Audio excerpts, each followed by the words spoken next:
All right. As people come in, I want to welcome you all to this nutshell session of the Perennial Farm Gathering. My name is Barbara Decré. I'm the Wisconsin Community Agroforester here at the Savannah Institute. And I'm really excited for us to gather right now to learn more about what the agroforestry community has been up to over the past year and to hear more about what excites you the most about perennial farming. Once again, we want to thank our partners for making this gathering possible, and we want to thank you all for being here today. So for this session, everyone is welcome and encouraged to participate and present.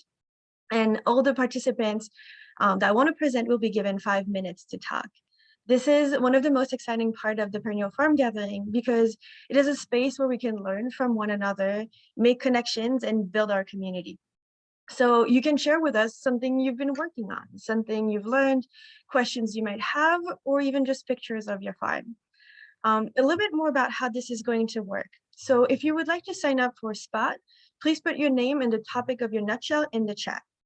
And if you would like to share your screen to show pictures or a slideshow, include that in your message. If you're calling in through a phone, press *9 to raise your hand. We may be using your nutshells in the future for promotional material. So please let us know if you do not want us to use your video in the future. I will call the name of the presenter and the person who is next to let you know when you're on deck and give you a little bit of time to prepare. Your name will also appear in the chat when you're on deck. And after 5 minutes of presentation, I will ask you to wrap up and invite the next person to start and present. So remember that this is a fun, flexible, and no pressure time to connect and share with each other. We already have a few people signed up, so they will go first. And later after that, I think around 2:50, we will move on to the people who are now signing up in the chat. So according to my list, our first presenter is from Wisconsin 350. I have Wes or Mike. And on deck, we have Gary Wyatt. Hi, everyone. Can I, let's see if I can share my screen real quick. Can you confirm that, that you can see my screen? Yes, we can. Awesome. All right. I'll set a timer to be aware of the time. Okay. Hi, everyone. My name is Wes Morvick. I'm here representing 350 Madison. So I've been a volunteer in 350 for about 5 months now. So I'm excited to present some of the cool stuff that we do. So if you don't know what 350 is, it's actually a nationwide organization with a local chapter in Madison. And we're dedicated for the movement of towards fast and just transition of 100% renewable energy for everyone. So a lot of our efforts are towards opposing new fossil fuel projects and opposing the funding of fossil fuel projects. And then we're also working really hard on supporting projects to work on the drawdown of greenhouse gases. So that's the point when it's beyond net zero and we go to negative greenhouse gas. And so you might be wondering, what the heck does the number 350 mean? It's actually in reference to 350 parts per million of atmospheric carbon dioxide, which was the safe level of having carbon in the upper atmosphere. And currently we're at about 420. So we have a lot of work to do. So 350 Madison is made up of a lot of different sub-teams. And a lot of different volunteers with a diverse array of backgrounds.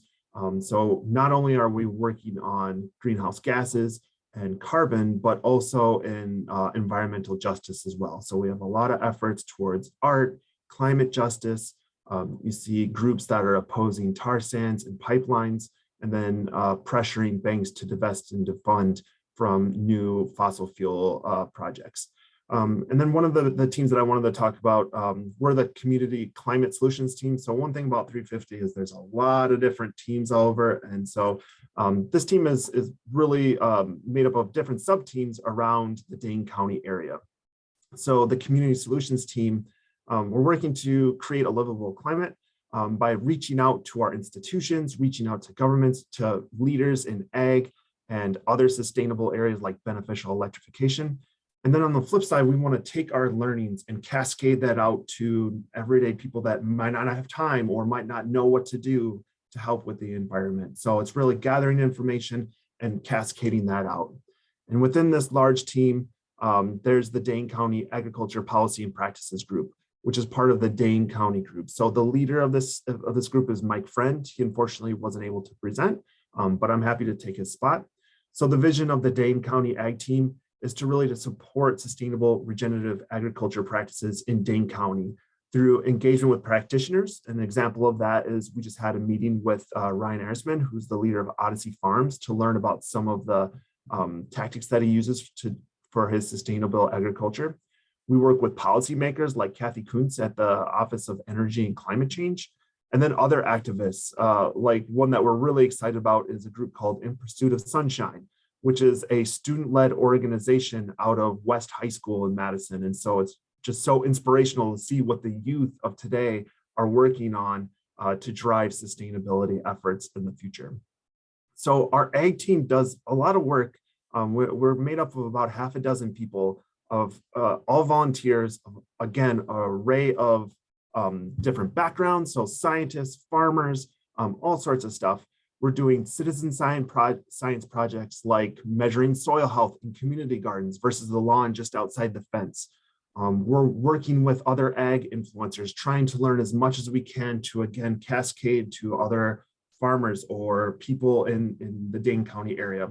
And then we also try to see sustainability in action. It's been hard with coronavirus, but down below, that's a picture at Silverwood Park, just north of Edgerton, Wisconsin, where we are taking part of an event to try to learn about sustainability practices. So, looking forward, we're really excited. We want to hear, we want to learn more about what are the different tools that different farmers are using or different governments need. We know that every farm plot is different, and that if we can combine all that information and then engage people to see what are the challenges that you might have that you're facing, that we can then help connect you with maybe some of the resources that we're gaining in other subgroups.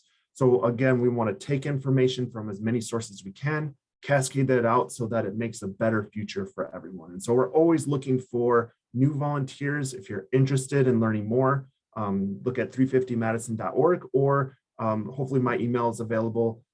Have Michelle contact me. And I think that's 4 seconds left, so I'm done. Yep, right on time. Thank you, Wes.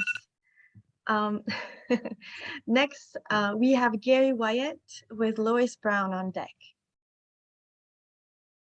I'll see if I got the right screen here. Let's see. Can you see my screen yet? Yes, Barbara? we can. Is that full screen yet? Wait here. We can see the slides on this side. Now you're good. There, is that full presenter mode? Full screen? Yep. Yes. Okay, great.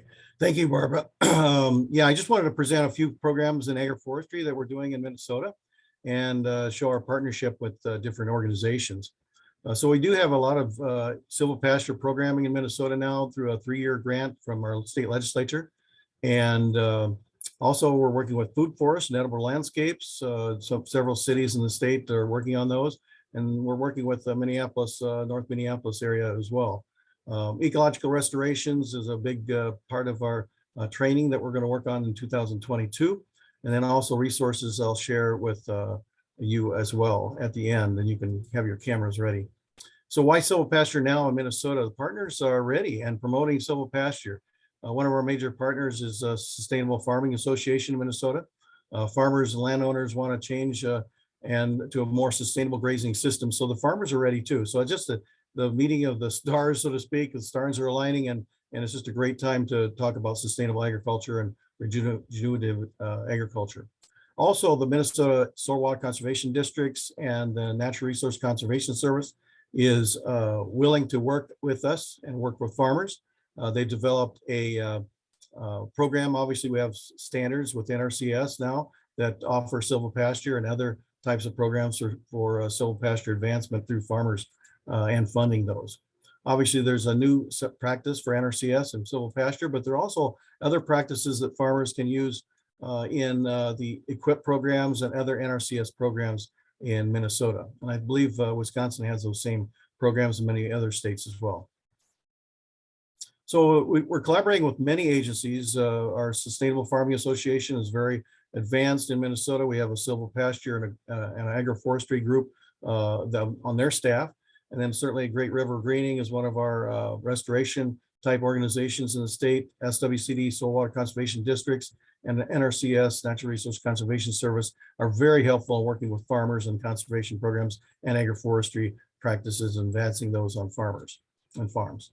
So here's a slide of the resources that are available through the Sustainable Farming Association in Minnesota.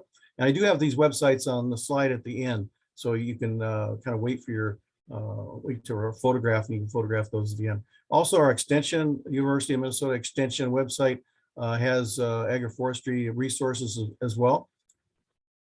We have started a silvopasture learning network, which we have over 500 people now in, and we usually send out a bi-monthly type of newsletter.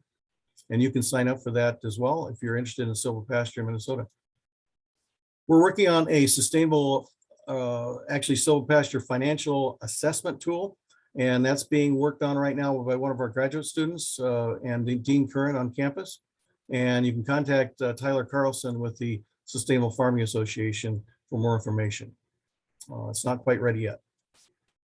We also have a farm maps out of the University of Minnesota Extension. We've developed this with some graduate students. It actually shows farmers that are doing soil health practices, cover crops, etc., and also silvopasture practices, as well as snow fence practices, either standing corn rows or living snow fences around the state. And you can actually click on the details and go right to those farmers to find out more information about what they're doing.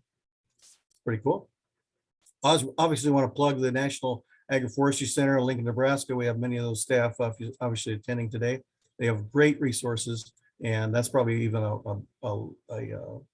earlier slide set. We've developed some food forests around the state. Food forest is basically woody perennials that are producing fruits and nuts. And at a community level, this is Laverne, close to Sioux Falls, Minnesota. And they've developed a food forest, and I'll just show you a few slides of that. And our University of Minnesota Extension staff has helped develop that. There's their the Facebook on that particular Prairie Alley Learning Center.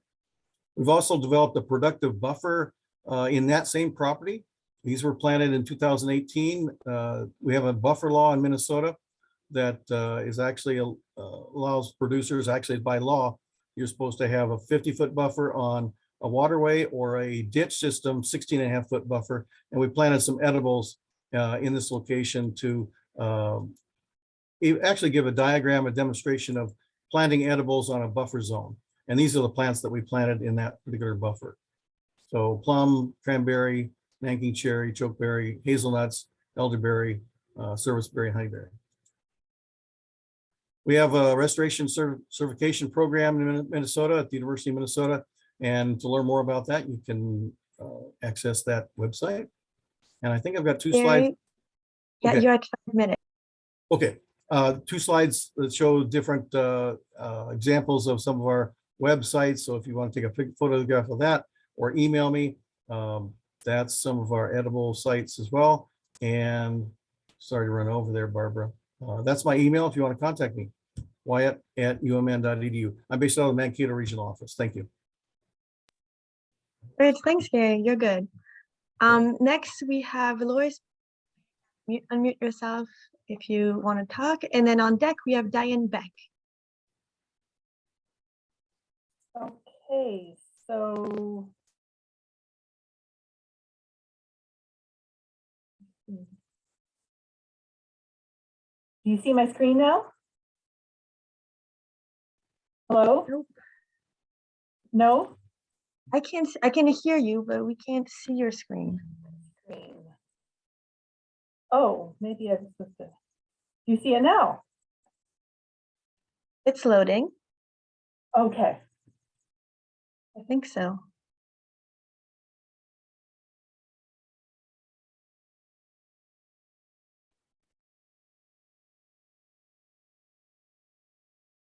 If it doesn't. Michelle, I'm still seeing a black screen. Michelle, can you tell me if you see something?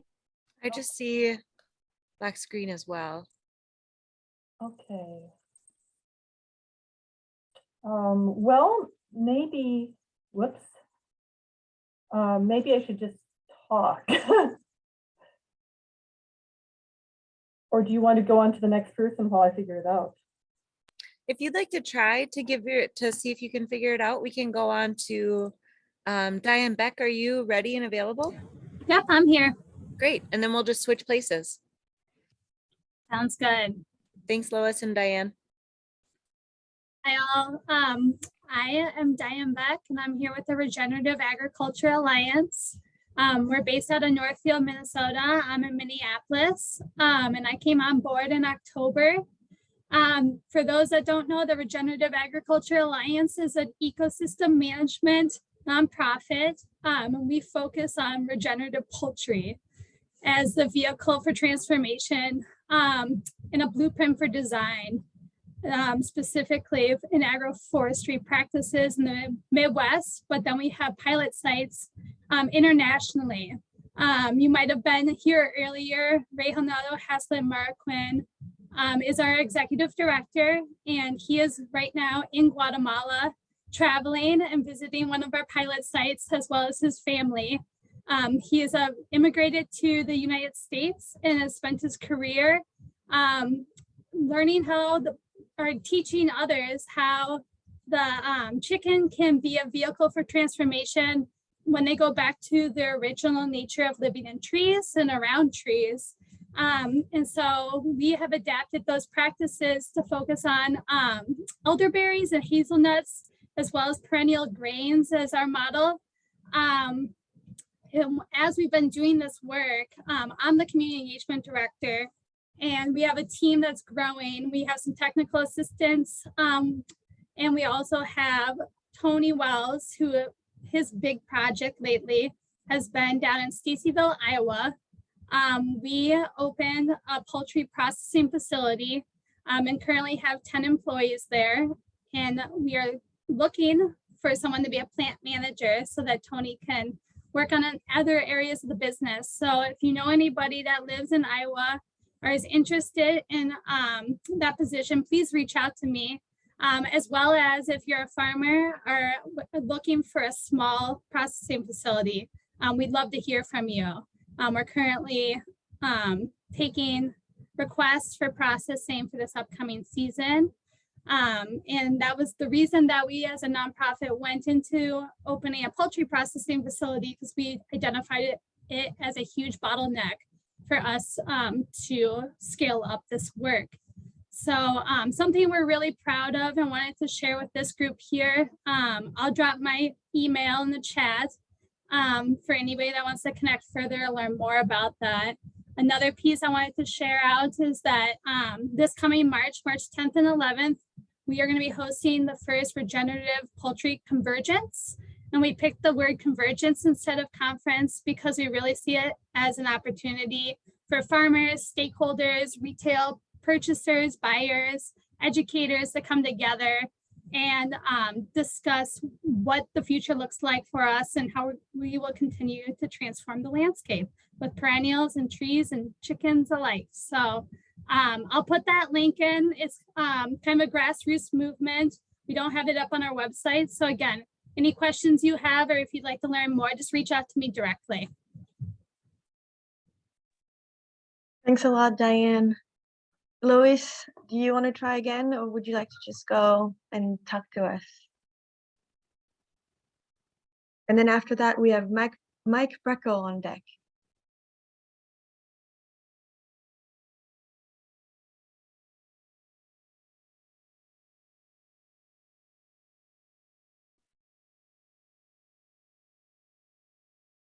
Do you see it now? Yes, we do. Okay, great. Now if I can figure out how to advance it, that part. All right. Okay, so where's the advance? It's usually your, oh, there you go. Okay, so I'm just going to have to do it with my keyboard. So I'm Lois Brown. I'm also from the University of Minnesota, and I'm here to represent the Upper Midwest Hazelnut Development Initiative, which is a collaboration between the University of Minnesota and the University of Wisconsin and multiple entities within both of those universities, and also several nonprofit organizations, including the Iowa Nut Growers Association, Rural Advantage in Minnesota, and the Savannah Institute.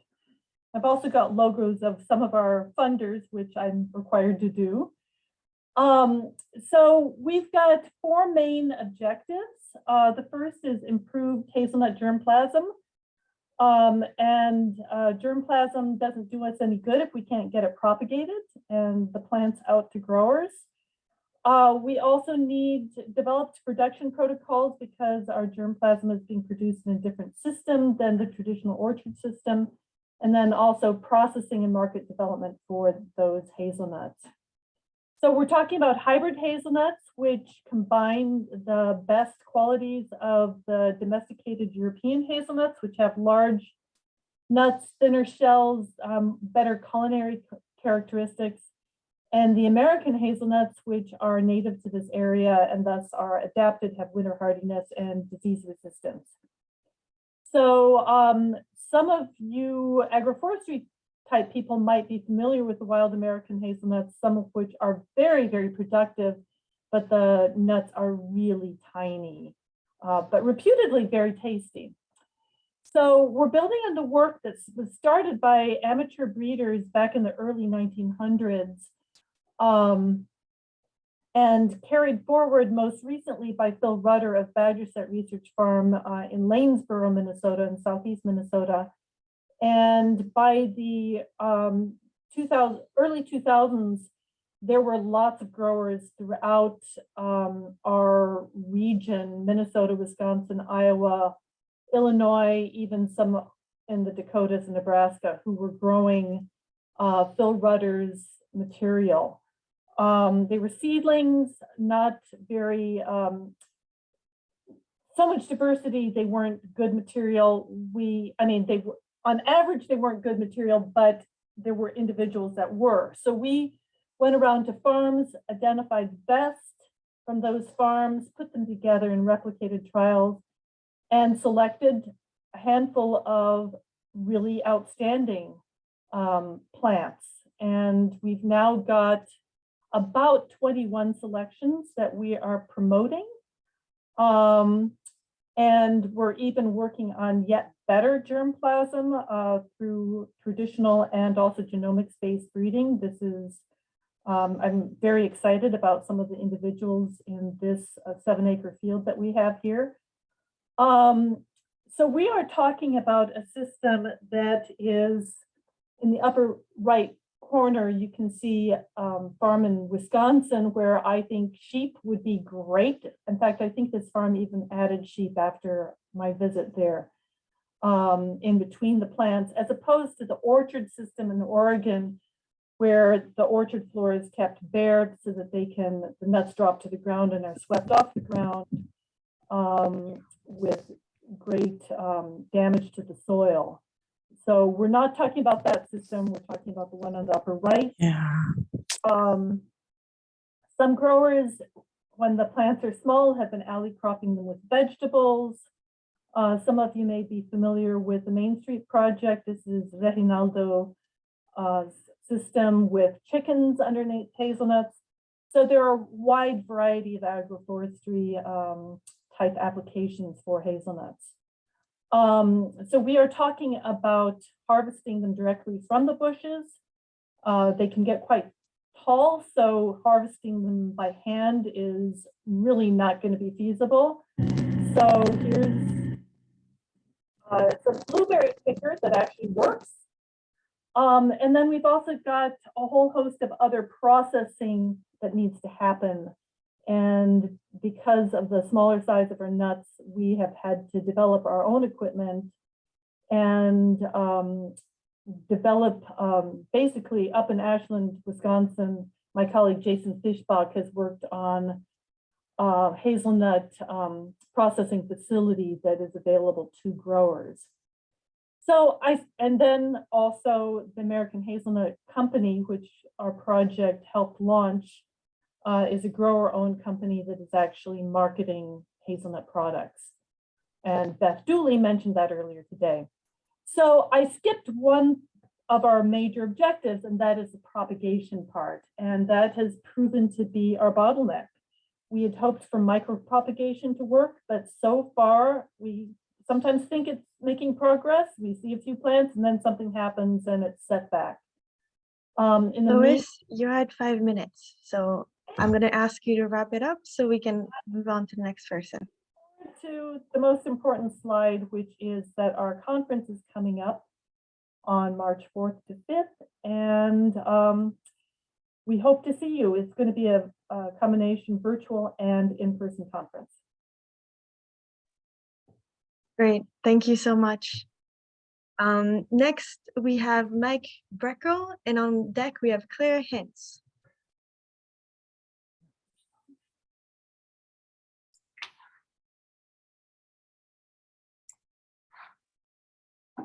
Hey everyone, Hello. we're going to try to share a screen here when we can. All right.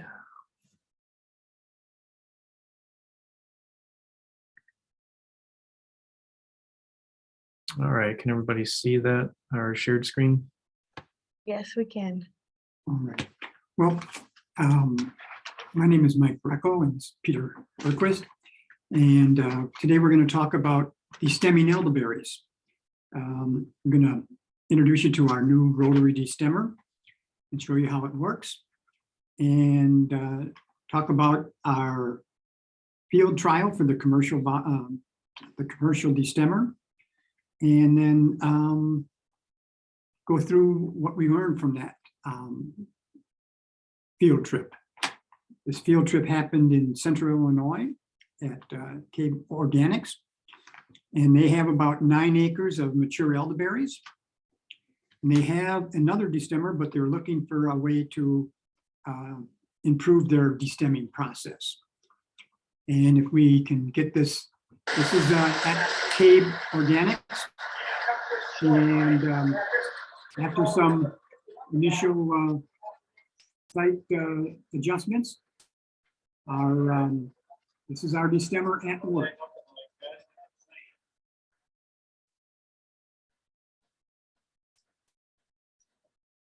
The destemmer basically did the entire 9 acres of elderberries. They harvested 19,000 pounds of elderberries. And after they got used to this new machine, they reached about 350 pounds of elderberries destemmed per hour. They reported that the berry condition was very good, and the human energy needed was much less than their old destemmer.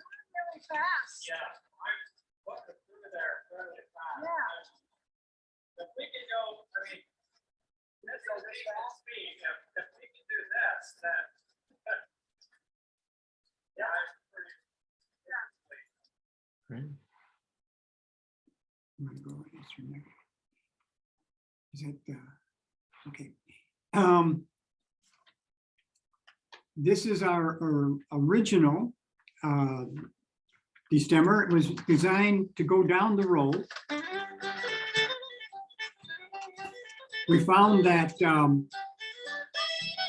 with the larger growers, it's more practical for them to consolidate their destemming and bring it to a central location. But this is for those that have a operation that they can go right down the road with one group and just destem.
And if you want to get a hold of us, our contact information up there to the left of your screen as well. So.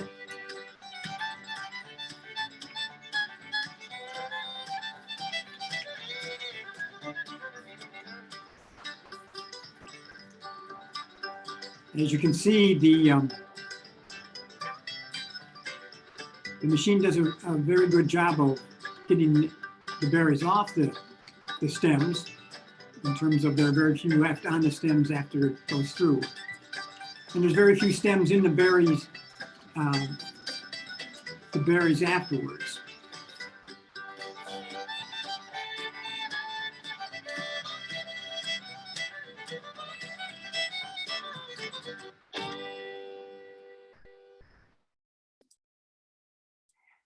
And I guess at this point, if anybody has any questions, we'd be happy to answer them.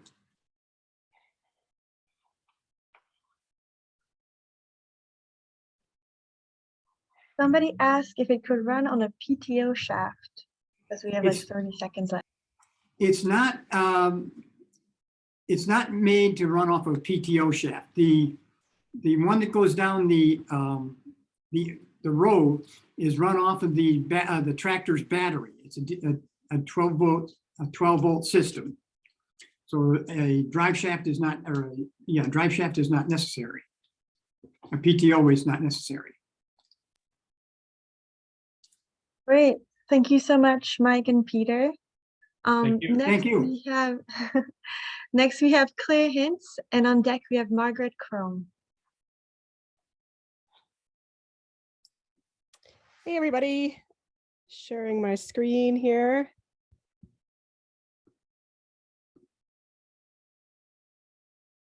There we go. So I have a farm up in northern Wisconsin on Lake Superior. Some of you have heard me talk many times, but I just wanted to give an update on some of my work with animals in a food forest setting. This summer I worked to fine tune some of the pest management that they do for me. And so these are just some finer points of running animals through a perennial fruit and nut operation. I just want to put that in the context of this is what it looks like right now, us sledding water to our pigs. We have 9 months of winter up here, so our summers need to be very concentrated and productive. This is the farm layout. So I have overstory apples, cherries, pears in different blocks, and then interplanted fruiting shrubs and nuts like hazelnuts. And I am moving heritage breed pigs and chickens around through these blocks through the early part of the spring. And then they're out of the system and in their own pasture for the summer months. And so I'm operating within, I'm not certified organic, but I'm operating within the organic standards of 90 days between a manure application and fruit harvest from a shrub or a tree. I started with these animals mainly to build fertility in my soils. So on the left-hand side, you can see some of the fungal mycelia that is built up. This picture is actually in my no-till vegetable garden, but using bedding from the pigs from the winter. So deep mulch and no-till in the market gardens, which have funded my perennial system through vegetable CSA. But what I've come to is with both the chickens and the pigs, they are incredible pest management organisms. And so what I've done this year, I had a slightly smaller pig herd of American guinea hogs. So this is a grazing breed of pig. I mowed the drip line of my pear orchard. And so both the pigs and the chickens really concentrated on that drip line because it's fresh fodder. And so all of their manure application went right under the drip line, and their continual eating of this strip also helped help manage the grass pressure. So we had no rain this summer. We had a complete drought from May through August. And so having the drip lines have reduced vegetation really helped the trees withstand that drought without actually any supplemental water. So this is a picture later on in the fall. You can see what it looks like, the really fresh grass in the drip line. And then the middle part of that aisle works as a windbreak. So in the wintertime, that's trapping all of the snow blowing from the northwest off of my neighbor's hayfield and holding that moisture then in my ground for the next season. So the pigs are out grazing in that same area. And this particular breed of pigs doesn't mess with the trees except for butt rubs. And they don't really want to eat any woody material. And so this has shortened my time to establishment for the fruit in between the overstory trees. So younger rooted cuttings of elderberry and other things, I can put them out a lot sooner because the pigs won't chew on them and they chew on all the grass around them. So that's been really helpful for establishment and weed management. And then the last thing I want to, well, two last things I wanted to mention. I've moved to having my chickens rotating around all of my market garden plots. And so that has dramatically reduced insect pressure in my vegetables. And then I've also seen that in my apple orchard as well. And the chickens in the shrubs in the early spring, I've moved to a block planting of currants because they fruit earlier than the other tree species. So I need to manage them differently. But having the chickens in there in the early part of the season, you can see they love the shade. The trees or the shrubs help them with protection from hawks, and they're doing a bomber job on weed control underneath the currant bushes. And then they're moved out of there again, so I have time to harvest that fruit with a long window. And just want to, Dana mentioned this earlier, wallows being an issue with the NRCS potentially. What I have noticed with wallows in my summer paddocks for the pigs is that they're encouraging all kinds of more moisture loving species. So I have now to contend with making sure all the turtles are out of my orchard if I plan to do any mowing, because the turtles seem to love these wallows as much as the pigs do. So just, there's always something to learn. Yeah, I'll leave it there. Great, thank you, Claire. Next, we have Margaret Crome and Ingrid on deck.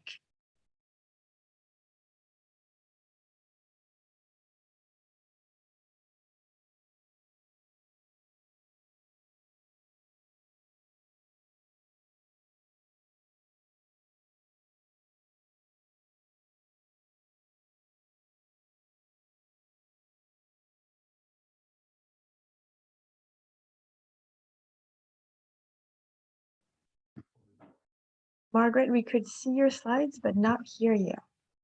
Yes, that's because once you start doing a share screen, you can't go back and unmute yourself. Heads up for the future. So come on, here we go. Here we are now. So Margaret Crome, I'm with the Michael Fields Agricultural Institute in East Troy, Wisconsin. And I just wanted to have a little conversation about some of the actions that are potential for this coming year, and especially federal policy that kind of might follow up on the really great conversation in the panel that Dana Burtness led today, all about engagement and why it matters and how to go about it. So I'm gonna just go through a few things. One is what's going on and how can people be involved. So a few of the areas of engagement this coming year include implementing programs that we, in some cases, hope, but we'll be getting funding for. And in other cases, the USDA has already said that we will. And one of those that we're really hoping for, we're optimistic that we're going to get funded this coming year for restoring funding to the Grazing Lands Conservation Initiative. And then also, I'll give you at the end a little note for the first some of the work on climate smart agriculture and forestry that USDA has been talking about over the winter. Margaret, I'm sorry to interrupt. Is there any way you could do a full screen so people could see your full screen? Hang on a second. Somebody may have to tell me how to do that, but I'm glad to do that. If somebody wants to give me great advice on how, I'm happy to follow it. You go to view and it should be there. Unfortunately, view is blocked by the message that says I'm screen sharing. So I'll do that. At the bottom of your screen, there's a little slide. There you go. Yes, thank you. That's what I thought it was going to tell me to do, but it didn't do it, did it? No, a little bit more to the left. There you go. Thank you. That should Is it do it. happening? There you go. All right, thank you. I appreciate the help. So some of the work that we hope to be doing is implementing programs that we have either, we hope, gotten funded in fiscal year 22, or that USDA has already announced that it was planning to use, put money into, and then how will they be implemented? That's an opportunity for people at the grassroots to get involved and make sure it works in their state and locality. Every year there's an appropriations campaign, and we worked very hard the last couple of years to get the Grazing Lands Conservation Initiative funded. We are optimistic. And this coming year, we are asking for $50 million for that. And I will give you a list later on of folks in the region who are on the appropriations agriculture subcommittees and can make a difference. But of course, the big item coming up is the 2023 Farm Bill. And some of the opportunities for engagement include listening sessions. There are going to be a number of them. Many of the state groups, you'll see down here, Farmers Union, Michael Fields Ag Institute, Moses, various groups like the Illinois Stewardship Alliance, Land Stewardship Project, many others are going to be doing listening sessions. The National Sustainable Agriculture Coalition has been hosting and will be, and many of our member groups will be hosting. After we've done listening sessions, sort of a next step is developing marker bills. Already we have one, which Congresswoman Shelley Pingree of Maine introduced a couple years ago, right before COVID hit, and needless to say, it got sort of overwhelmed by the COVID issue. But it's a very important bill and very much pertains to some of the issues that we care about in agroforestry and perennial agriculture and grazing and such. So opportunities to get your members to support those bills. I'm just putting a few things what I think is important to see in the next farm bill. And that's the point, is that we need to be working together to decide what our agenda is. The National Sustainable Agriculture Coalition has already been working on this, other groups as well. So this is your chance to work with your groups to make sure you're thinking through what you want. I'm putting in a few things like making sure that EQIP and CSP and other NRCS programs increase support for grazing and agroforestry and silvopasture, technical assistance for those, grant monies for those, and also reducing the grant match requirements, which make it so much harder for smaller organizations and BIPOC organizations and many applicants to use some of those programs. In other ways, support BIPOC access and technical assistance, money to support meat processing, pushing the research agenda. That's just sort of a starting list of ideas of things that are important and where there seems to be some growing interest and consensus. So I just I took some of the lists that might be relevant, and I mostly took out members not in the Midwest. I did keep one or two for reasons I'll explain, but I thought it might be helpful for people to see, look on this and see if you see members in your state where you could be having influence with them. This is your year, and next year will be your year. Really, it's so important to get a relationship with your agriculture committee members. So here's the Senate on the House. Yeah. I'm sorry to interrupt. We're reaching 5 minutes. Thank you. Same thing on the Appropriations Agriculture Subcommittee. And then I'll just point out that in Wisconsin, we have two key members, Tammy Baldwin and then Mark Pocan in the House. And the last point is, if you're interested, on Monday, Ag Secretary Tom Vilsack has announced he's going to be talking about the Climate Smart Agriculture and Forestry program. Thanks. Thank you, Margaret. And now we have Ingrid with Patrick Michaels on deck. Okay. Let's see. I just wanted to maximize. Shoot. Let's see. Share screen. Okay, and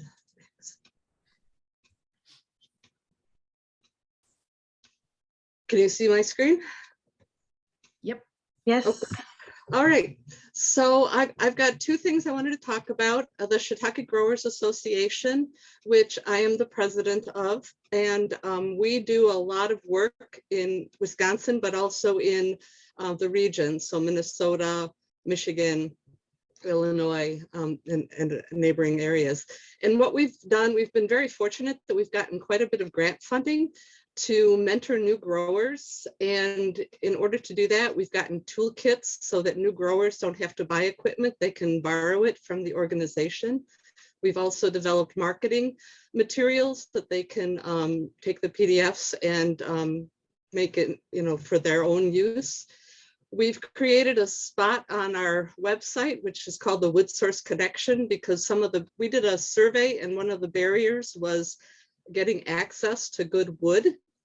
So we've been educating loggers and woodland owners about doing timber harvests on their woodlots in order to have the wood be appropriate for mushroom growing. And we've also hosted a lot of educational and inoculation events. So this is kind of an overview of, so on the left, there's, inoculation. We're educating people on how to grow the mycelium in their logs, how to force fruit, how to keep the logs healthy for the 12 months, 18 months, 2 years that it takes to actually get a mushroom out of those logs. And also, the things that, how to bring those things to market. So, and then the other thing I wanted to talk about was my own farm, which I was very fortunate this last year. I bought a piece of property in Janesville on auction, which we were talking about earlier. And that was kind of a interesting thing. So I've been a mushroom farmer since 2015, and this is my farm and my mushrooms. But since I've bought the property, I've changed my focus a lot. I'm actually hoping to do more in education and co-oping with other growers who might want to come on board and do more learning and to experience more of the forest farming practices. So this is the property that I just got. It's got 4,000 sugar maple, which is that gray area. It has a orchard, and it has, quite a bit of opportunity. And what I'm hoping to do, so this is the sugar maple, sugar bush, and the trees have not been maintained. So one of the things I'm going to be doing is going in and managing those trees for both the maple syruping, but also looking at what I need to prune. And those trees that I'm going to be pruning will be an opportunity for growing lion's mane, a medicinal mushroom in the future. And then the understory, I'm looking at doing some type of growth with either ginseng, golden seal, or Solomon seal, or other woodland understory plants. And then this is my labor force. I have a halflinger and a burro that are going to be trained for hauling logs, and they're also my manure source. So I'm going to be using them for basically, improving my soil health around the trees. And if you want more information, I guess it might be covered up by the thing, but there's my contact information if you would like more information. Thank you. I know I Thank you, Ingrid. I tried to keep it quick. No, perfect. There was a question about your location. So yeah, it's on the front one, but it's Janesville, Wisconsin. And I am looking for people who are interested in co-oping or leasing or wanting to just figure out some projects together. Since I'm a single woman alone, It's a lot of labor, but it's a labor of love. Great, thank you so much. We have Patrick Michaels now and Christy Webb on deck.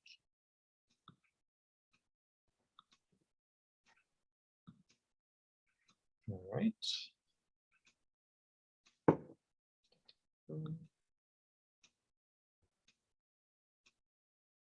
I do the slideshow. All right, can you see it? Yes, it's loading. All right. Great. So hi, I am Patrick Michaels. I, until recently, was with the Savannah Institute, and now I am with Canopy Farm Management, which is the new for-profit spinoff of the Savannah Institute that was just launched in the last couple of weeks here. So I'm going to give a little background on how this came to be and where we are headed in the next couple of years. So the origins of this business kind of come from the impact investment plans that Savannah Institute has been producing in recent years. I highly recommend checking those out, the Hazelnut Impact Investment Plan and the Chestnut Impact Investment Plan. And as the titles suggest, these documents sort of identify the bottlenecks to expansion of these crops and agroforestry in general in the Midwest, and then try to propose a variety of solutions for how to overcome those. And some of these bottlenecks and solutions are things where nonprofit organizations and research universities are kind of best positioned to lead on, things like farmer training, plant genetic work, agronomic research, et cetera. But others are more suited to private businesses, or are just sort of require that, you know, financing strategies, nursery infrastructure, you know, custom harvest providers, aggregation, processing, and marketing, things that are like industry development needs that need to happen in order for these to be viable crops in the Midwest. And these are impact investment plans rather than just regular investment plans, because investors are going to need to take kind of a leap of faith and go a little early, move early to jumpstart these new industries. So over this time, Savannah Institute partnered up with the Grantham Foundation, the Grantham Environmental Trust, which is a kind of major climate-focused philanthropy that both makes grants to nonprofit organizations like the Savannah Institute, and also invests the principal of the foundation behind other climate-focused businesses. And so together, with an investment from the Grantham Foundation, we started Canopy Farm Management. So what does the business do? Well, the core of the business is like custom farm services, right? Who do you hire to do some of the specialized work in installing or managing an agroforestry operation? We have a mobile fleet of, you know, fancy farm equipment that where the kind of overall thesis there is like, you know, how do we do this really cost effectively at scale in a way that makes it kind of a feasible objective for large scale, you know, like Midwestern agriculture, right? So we do design and plant sourcing, tree planting and management, crop harvesting and marketing eventually. And kind of work on a wide range of agroforestry systems, from alley cropping to intensive perennial cropping,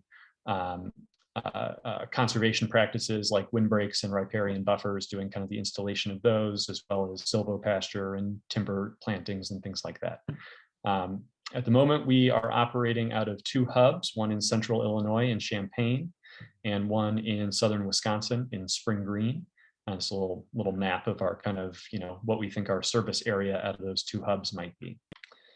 The second part of the business is a bare root tree nursery, or at this point, a nursery in general. So we're starting this year with a couple of acres of bare root tree production and cutting propagation, as well as some greenhouse based potted plant production. But the goal is to have a large scale bare root tree nursery for the types of trees that that are good fits for agroforestry systems in the Midwest. You know, eventually, you know, getting up to, you know, several million trees produced per year, which kind of sounds like a lot, but then, you know, if we're at if agroforestry is going to be increasingly integrated into the hundreds of millions of acres of Midwestern cropland, like 1 to 2 million trees per year is still going to be a drop in the bucket at that point. So we're hoping more people join us in this endeavor. If you want to contact us to learn more, we've got a website, canopyfm.com. We are hiring both field crew and other positions. So check that out if you or anyone that you know would be interested in working for us. And here's my contact information as well if you would like to reach out to me and start a conversation. So thank you. Thank you, Patrick. So now we have Christy Webb with Will Crombie on deck. Hi, my name's Christy Webb. I don't have an actual thumbnail or nutshell. I'm brand new to farming, but I have 15 years in nonprofit experience in my previous life. And what I wanted to talk about just briefly is sort of some food for thought. First, I wanted to clarify what I was trying to ask the panel in my question. Yes, I have lobbied, so I understand it, but what I'm trying to get beyond lobbying in terms of we have the potential to really impact some of society's most important problems. And we need to be able to quantify what our impact can be in order to show that we can feed the world. We can solve some of the medical problems we have, some of the other societal problems we have. Economies can be greatly improved by our type of agriculture, the visions that we see, and how do we take that, all the collective benefits that we have so that we can show society and government and policymakers and what we can do so we can combat the Cargills and these big ags that are saying, they're the only solution for feeding the world, because they're not. So that was my question. How can we reach out beyond our agricultural connections into all of these other organizations that we're involved with, and whatever tangential way that is? How do we pull that information, all of the collective good that we in this greater movement are doing, to make the world see the kind of impact that can be had? And I think that's the way that we can impact policy. So that was the first thing. The second thing, the more fun question, was actually the land access. And I recently bought a farm, and I've been looking at a lot of the issues of, what's going on with my neighbors. I'm in a place where it's not traditional farming. I have a house on a nice acreage in the middle of an area with big houses and beautiful acreages that are tied up by rich people in the city. But those rich people in the city have to, with their weekend homes, they have to maintain them. They have to maintain those big properties. And they spend lots of money and effort maintaining them. I'm in Oregon. We had the big fires. We have these woodlands that are surrounding our houses, and we have to keep them, as fire safe as possible, which is a big job. But, it seems like there's opportunities for managing these large landowner holdings that allows people who don't have access to land to help manage those. But it's difficult to do that because nobody knows each other. There has to be some sort of a bridge, a trust built to do that. And organizations like the Savannah Institute, I think, have a real unique opportunity to help build that trust, to allow people to use those vast acreages that aren't being used, that are being tied up and are being a drain on society instead. So that's my 2 cents. Thank you, Christy. Could you share your email in the chat in case people want to continue these conversations with you? Yes. Wonderful. Short announcement too. So we are a little over time already. And on top of that, it looks like some of you have registered and told us you wanted to present a nutshell, and we don't have that information. So what we're going to do is that we're going to go over a little bit until 4:30. So if you want to stick around and stay until 4:30, we're going to be presenting nutshell until 4:30. And now I have Will Crombie presenting and Carolyn Betts on deck. I thought this was going all night. Yes, maybe we could do that too. Can I have 20 minutes? No, I'm just kidding. I might even go under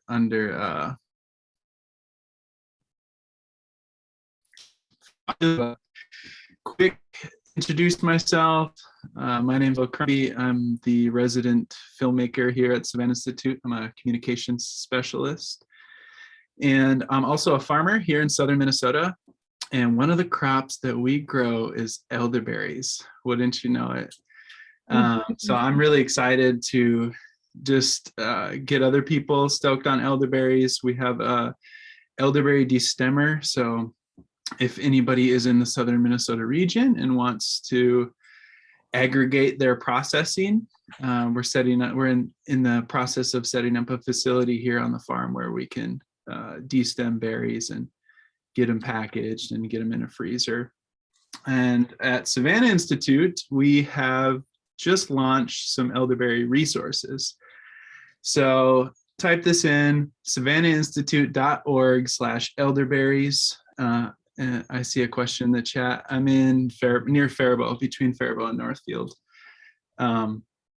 And check out some of the resources that we have on there on that page. There's some great videos, and there's a grower guide, which I got some notes here. There's a section on site suitability and preparation. There's a list of plant varieties, which is really cool if you're just confused on, what's the difference between Ranch and John's. There's like a nice short little statement in the document, like, oh, okay, that one grows tall or that one grows short. You can start to get to know the different varieties and see which plants would be suitable for your farm. There's some section on sourcing, weed and nutrient management, pests and disease, pruning, food safety, harvesting, post-harvest handling, marketing, and there's some cool grower profiles in there. So visit that page, savannahinstitute.org/elderberries, and download the material, the PDFs on that page, and get excited with me about growing elderberries. And also at the bottom of the page, there's a link to Terry Durham's full course on growing elderberries. That's growelderberries.com. So if you're really excited and you want to learn more and keep exploring, check out growelderberries.com. And that's all I got for you today. Definitely looking forward to connecting with any other southern Minnesota growers to keep talking about processing capacity in my region. So maybe I'll throw some information in the chat. Thanks, Will. How'd I do on time, Barbara? 22 minutes. That's a little over. Next, we have Carolyn Betts, and on deck, we have Jessica Klopo. Hi. I am going to share my video that I did yesterday. So here we go. So make sure I'll be at 5 minutes. Can you see my screen? Yes, we can see the slides on the side as well. Okay. Hi, I'm Carolyn Betts, and I'm from Madison, Wisconsin. This is the third year that I've been on our project called Midwest Healthy Ag. This is a farmer can't hear you. Uh-oh. The project is you can't hear? When you share a video, there's an option to optimize for sound. So you should do that in order to put the audio through as well. Okay, where do you do that? If you click on share screen, hold on 1 second. I think I've got it.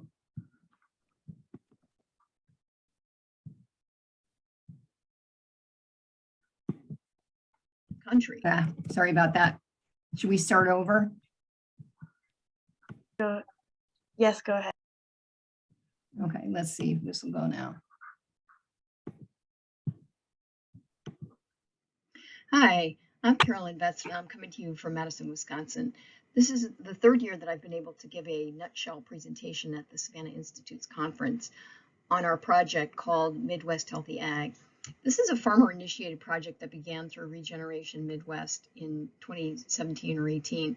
The project is staffed by independent researchers across the Midwest.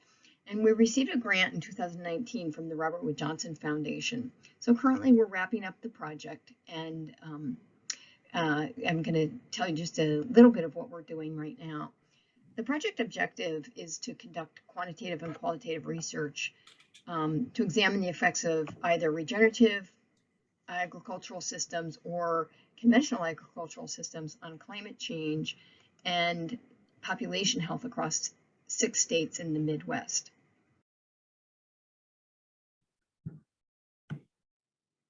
Hi, I'm sorry. Oh, Lord.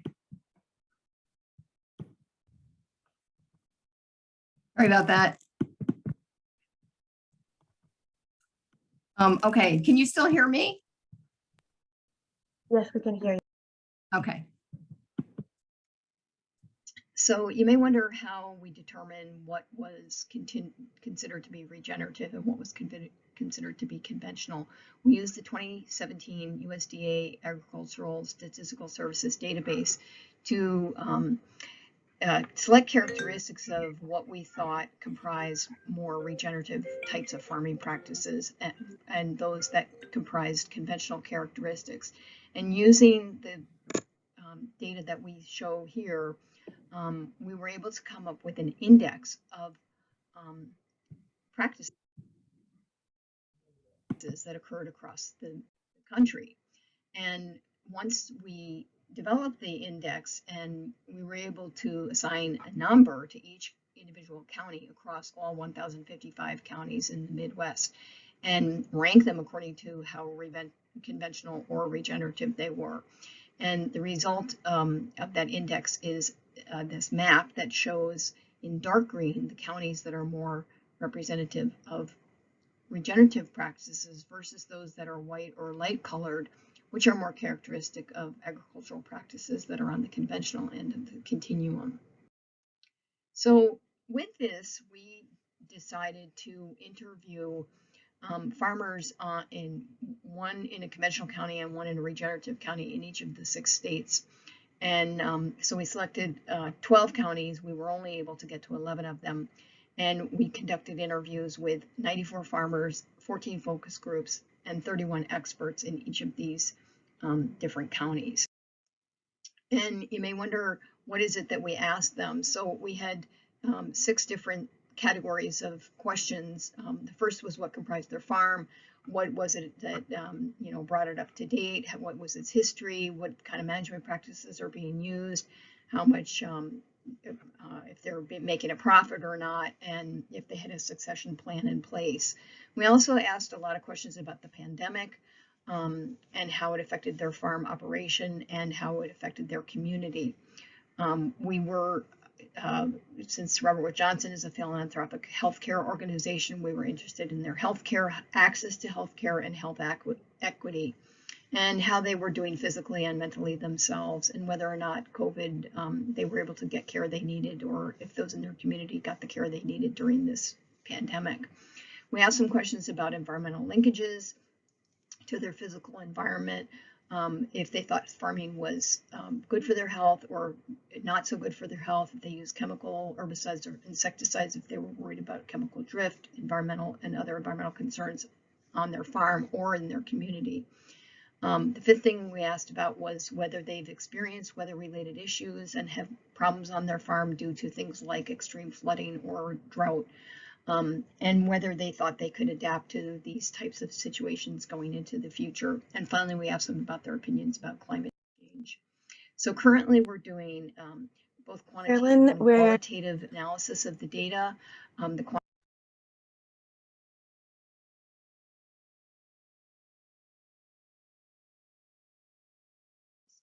So I'm going to put in a quick plug. We're going to be having a 90-minute workshop at the Moses Conference on Saturday, February 26th, 3:30 to 5 p.m. in La Crosse. So let's get together and try to make rural communities and food production systems across the Midwest more regenerative. Thank you. Wonderful, thank you. I appreciate everyone keeping to 5 minutes so that we can get through as many as possible today. Next, I have Jessica Kloppel, and on deck we have Sal.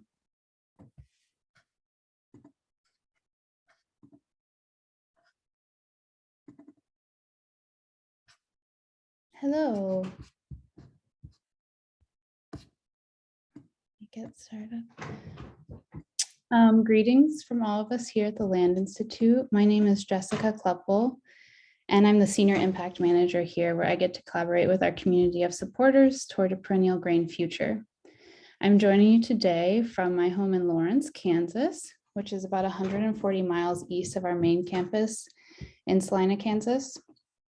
It's sunny and 35 degrees with about 3 inches of snow on the ground. It's bright and white and beautiful and really quiet. So most of the plants here on the prairie have entered dormancy, yet remain fully prosperous beneath the soil surface. And it's this resiliency and perenniality that I want to talk to you about today, just giving a brief overview of the Land Institute's work and where we're headed. So many of you may recognize this landscape. This is a field planted with annual wheat. Many of you probably have a tender but conflicting relationship with the landscape. Perhaps like me, you were raised in a rural place, thinking this was the epitome of stewardship, and then you grew up to realize the perils of industrial annual agriculture and its contributions to climate change. Yet annual grains nourish the world. The fact is, they provide a majority of global food calories directly and indirectly. Agriculture is what our co-founder Wes Jackson refers to as the 10,000-year-old problem. And we want to shift this paradigm by looking to nature as measure to reinvent agriculture to resemble the other major ecosystems we see in nature, where plants are perennial and they grow in polycultures. And so our work focuses on identifying and developing perennial food crops, including grains, legumes, and oilseed varieties. On this slide, you'll see our major crop programs. Today, after 4 decades of rigorous research, Kernza, the first perennial grain, is planted on 3,500 acres in the US, and it's on the market in beer, cereal, bread, and baked goods of all kind. I really hope everyone's had a chance to try it. We have perennial wheat, an exciting year. 3 of our winter durum wheat hybrids survived and yielded grain a full 2 years, and now we're facilitating coordinated research field trials in 7 states across the country. We're also developing human edible perennial grain legumes, notably sainfoin, and also perennial legume ground covers. And perennial sorghum continues to show progress each year and is a really promising crop for tropical and subtropical environments in Africa and South Asia, where it's a staple food. We're working to domesticate Silphium integrifolium, a perennial plant in the sunflower family native to North America. And it's proven to be very popular with our native pollinators. And in the last 5 years, perennial rice went from 0 to 7,000 hectares planted. The majority of this is in the Yunnan province in China, where the crop was developed. But just this year, we're starting to study the ecological impacts of bringing it to the US. So we've proven perennial grains are possible. On the left of these photos, you'll see intermediate wheatgrass, which produces the perennial grain Kernza, and then annual wheat on the right. The contrast in root systems tells a really powerful story, and our research is proving that these long-rooted perennial grain crops sequester far more carbon than their annual equivalents, and they keep it in the soil year after year. They can also be more economically viable for farmers, reducing the need for chemical inputs and annual tillage and planting. So now we need to accelerate the research on a global scale. This map is our current collaborators, and it's just a start and is actually outdated already. So our strategy is to help create international hubs of perennial grain research. This global network can conduct the on-the-ground, localized research needed to develop perennial grain crops that are ecologically adapted, culturally valued, and economically viable at local and regional scales. And our ecosphere studies team is building learning communities to help society cross this threshold, encouraging us to come back down to earth, live within healthy limits, stay rooted and grounded in this place. And within this ecospheric work, our civic science program is an opportunity for us to involve more people, including you, if you're interested, in this work of domesticating perennial grain crops. Our civic scientists grow the crops we grow at the Land Institute in their backyards and community spaces, and learn with one another and learn with our researchers. So in closing, as our President Rachel Stroher has said, a perennial future will use less but provide more. And when we are successful, perennial grains will be planted on tens of millions of acres globally by 2050, where they'll restore and sustain the ecological systems that feed humanity and upon which all life depends. So this is our hope, rooted in science, and this is what we're working toward each day. Please join us on the journey. You can find us at landinstitute.org via email on most social channels. And our favorite method, you can come visit us. So a great opportunity to do this is our annual Prairie Festival.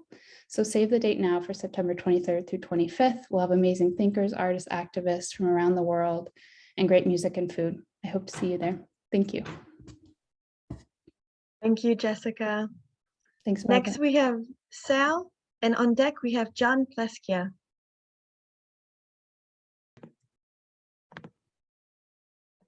Okay. I am going to try to share my screen now.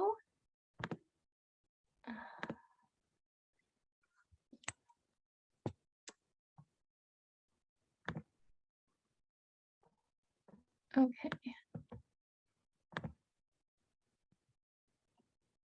Let's see. Okay. Nope, that's the last slide. You'd think I would be better at this after 2 years of doing things virtually. Okay, so I just wanted to share, we're a really small farm, but I just wanted to share kind of one of our projects that we're moving into. So I run a farm with my partner called Rooster Haven. We've been growing on a commercial scale since 2018, so this is going to be our 5th year. We've made a lot of shifts over those years, just trying to find like our market niche and also just what is sustainable for us, as we want to be like farmers and homesteaders and live with the land. And so we've done vegetables the whole time. We've done poultry, but then we stopped doing that in 2020 as prices went up, and we switched over to pork production. We're located in western Wisconsin, so about an hour east of Minneapolis, St. Paul, so zone 4B. And we're just south of like the tension zone. So we're in more of an oak savanna native habitat and not as much forestry. But there's plenty of invasives and, you know, other trees moving in, of course. So yeah, we started raising pigs in 2020, and we just raised really small sets. We did 3 sets of 4 just to try to, you know, experiment with raising pigs. We really like pork, and we've always wanted to, you know, expand our animal infrastructure. Initially, we did just kind of traditional feeder pigs, and we had them just in a really big space, considering that we only had 4 pigs at a time. It was mainly this nice forested area with then just kind of pasture ringing it. The pigs were really healthy. They were super low maintenance. They just really thrived in that environment. So, you know, we're pretty excited with that. And we noticed some things. We kind of went into it with that, that perception that, you know, a couple people have mentioned today that pigs are just destructive. They're going to destroy everything and just make a huge mess. And we really didn't find that. We noticed that, you know, they made their wallows and they just kind of had this certain area that they would come to and really root around a lot. But as far as when they went into the forested areas, we noticed that they, would root around a little bit, but it was really not destructive inside any of the forest. So it was really interesting to us that they were not causing this, devastation that we were kind of expecting. And, there's possibilities that it was because they had so much space to roam, they weren't able to destroy it. The trees were really well established, so, there was absolutely no damage to them. But maybe if they were younger, we would have seen some more issues. Maybe it was just the breed that we had, or the drought. And last year we had a drought for a couple months, and it was like maybe that influenced it. But we really saw some possibilities with how they were handling that forested area. So this year we're moving them up to just kind of an old cattle loafing shed. Our forested area next to that is on a pretty significant slope. So we're really interested in seeing how they form forested sloping land. There's obviously, we're really worried about erosion or damage to any of the trees there. But we're also really interested to see if they don't cause a lot of the destruction. Just like we noticed the last 2 years, if this could be a really useful way to get pigs into marginal lands. So we've got just some invasive shrubs in there that have kind of been moving in over the last couple of years after we got our silvopastured poultry, which we were keeping in there for a couple of years. After we moved the poultry out, we noticed just some encroachment of these understory plants. So we're really interested to see if the pigs have an impact on them, as well as, if they impact the trees at all.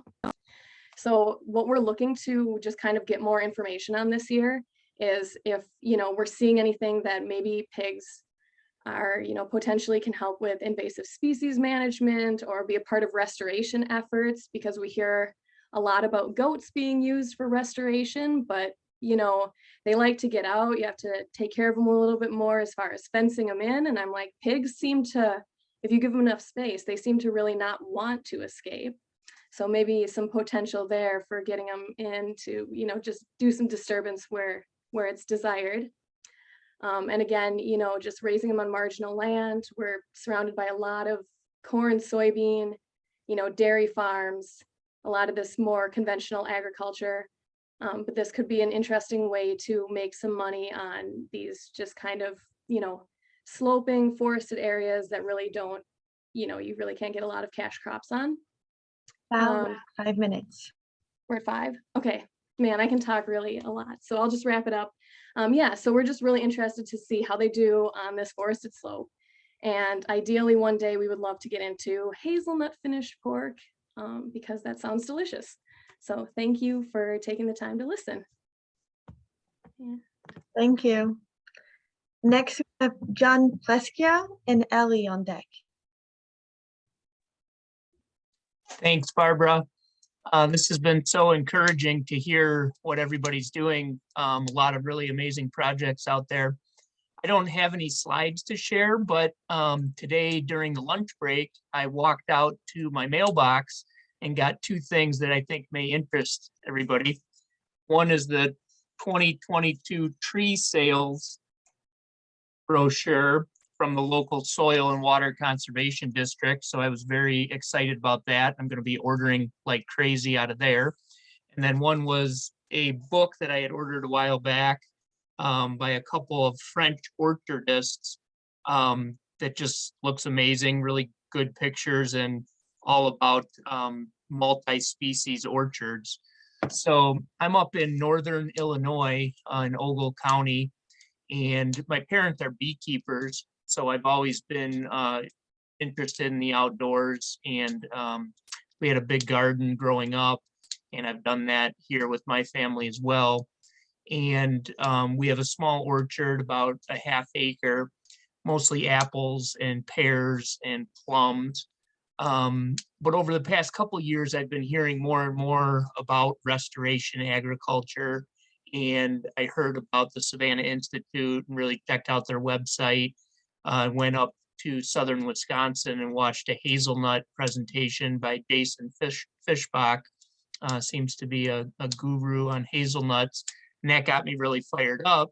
So last spring, I ordered 17 hazelnuts and 5 elderberries and planted those in with the rest of my orchard, and they all did really well. And I was like, okay. And I went to a talk by Savannah Institute, a field day close to where we live, and saw a huge production of hazelnuts and some other species as well.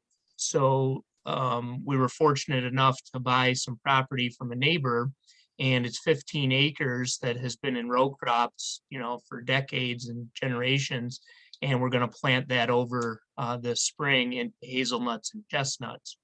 So I want to give a shout out to Katie Adams. She and her colleague Sven have been helping us with this project, and we're really looking forward to getting it going this spring. Kind of our plan is mostly just, for home use for family and friends. But if there is an abundance, probably sell it at farmers markets and that sort of thing. So that's it for me. And thanks for all the insights. Thanks, John. We have Ellie now and Jen Rip on deck. Hello, I have no slides. I just need some help for you all. Maybe I won't even hit 5 minutes. My name is Ellie Mungelli. I'm the founder of a new startup called Farmers and Robots. It's a robots as a service business for agricultural robotics for specialty crops in Illinois, Iowa, and Wisconsin. My work is supported by Iowa State University Startup Factory. I'm looking for farmers willing to do a 15-minute interview by phone or video chat to discuss challenges in farm labor. I want to understand what kinds of robots would be useful in this area. I'm also looking for farmers willing to participate in a pilot project for robotic field operations.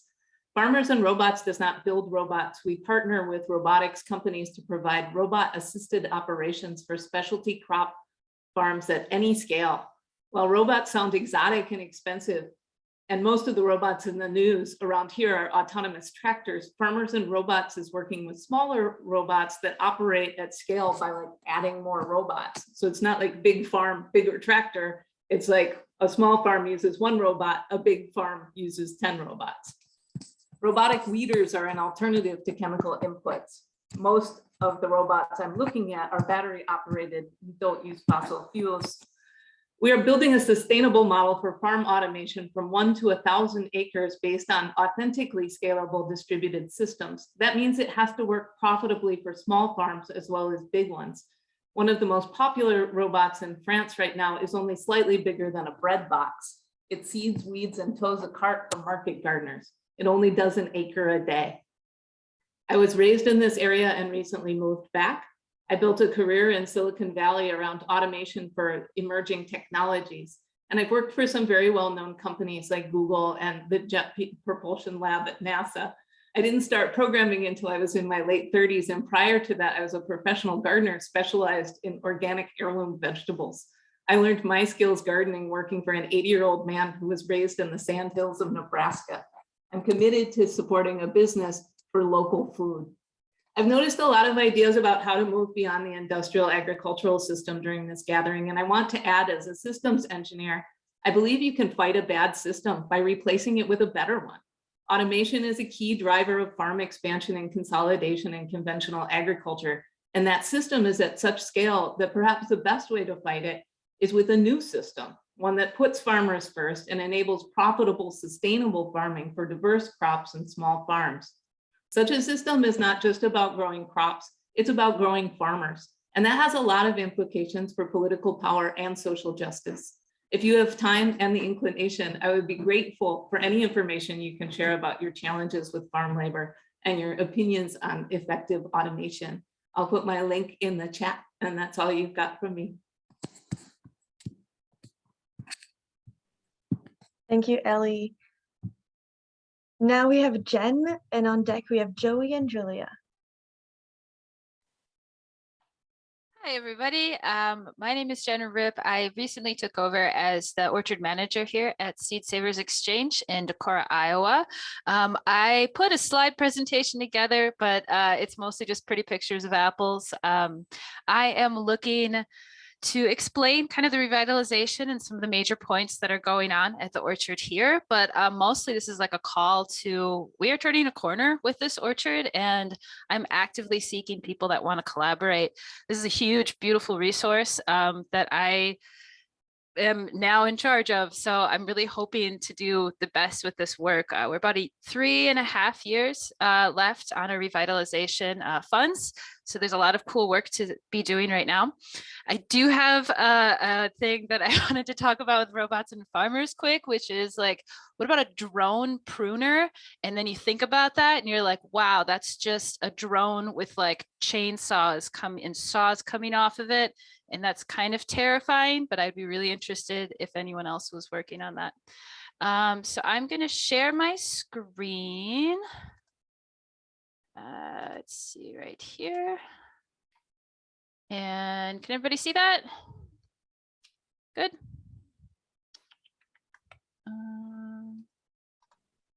Yes, we can. Okay, great.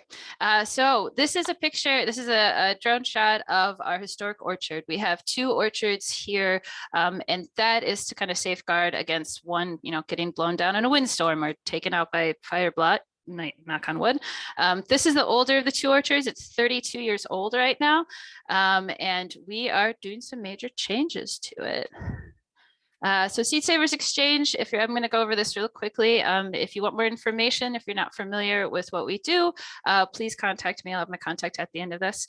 But we're basically trying to preserve America's cultural heritage through our seed bank and vault. We've been around for about 45 years. We have not only seeds in our collection, but we also have our vegetative collection, which includes the apple orchard, sunchokes, vegetative alliums, and grapes. So lots going on here. And we all need to do our part in preservation. This is the second orchard. This is the Goldman orchard. It's a little bit newer from 2011. If any of you are familiar with Seed Savers Exchange, you know that I just stepped into some very big shoes to fill. I took over from Lindsay Lee, and previous to that was Dan Bussey. So this orchard was planted by Dan Bussey, and yeah, living in his legacy. So what are we doing here? What am I doing here? I'm trying to design a sustainable system to withstand funding, staffing, and climate changes. Anyone that works in a nonprofit knows that the first 2 are big factors, and now the third one is also a factor too. So how are we doing this right now? We're trying to do high density designs in order to preserve as many varieties as possible, as efficiently as possible. Not for right now when we have the labor and the staffing and the resources, but later on. Also collection management, how do we be effective stewards? And also trying to make this a place for people to like come and experience and learn about just the beautiful diversity of apples available in this world. And then education and outreach. This is, I'm treating these 16 acres as a giant classroom that has the potential to be a research site, be a lot of things, I guess. So this is the mechanics of it. This is an offset cultivator. I'm going to start playing it. It might be kind of loud. Let me skip ahead. So this is an offset cultivator that we're using for our high density systems. It's a really low till input. It only tills into the ground, maybe a half inch or so, and it just pulls out any weeds around it. This has helped a lot with our quackgrass problem. You can see some clover in there as well, and that's probably really loud. So we don't need to see that anymore. Hold on. Okay, and then that's our high density system. So we are getting into high density right now because we are not a fruit farm. We are actually here just for scionwood and distribution of some of our 1,200 varieties that we currently steward.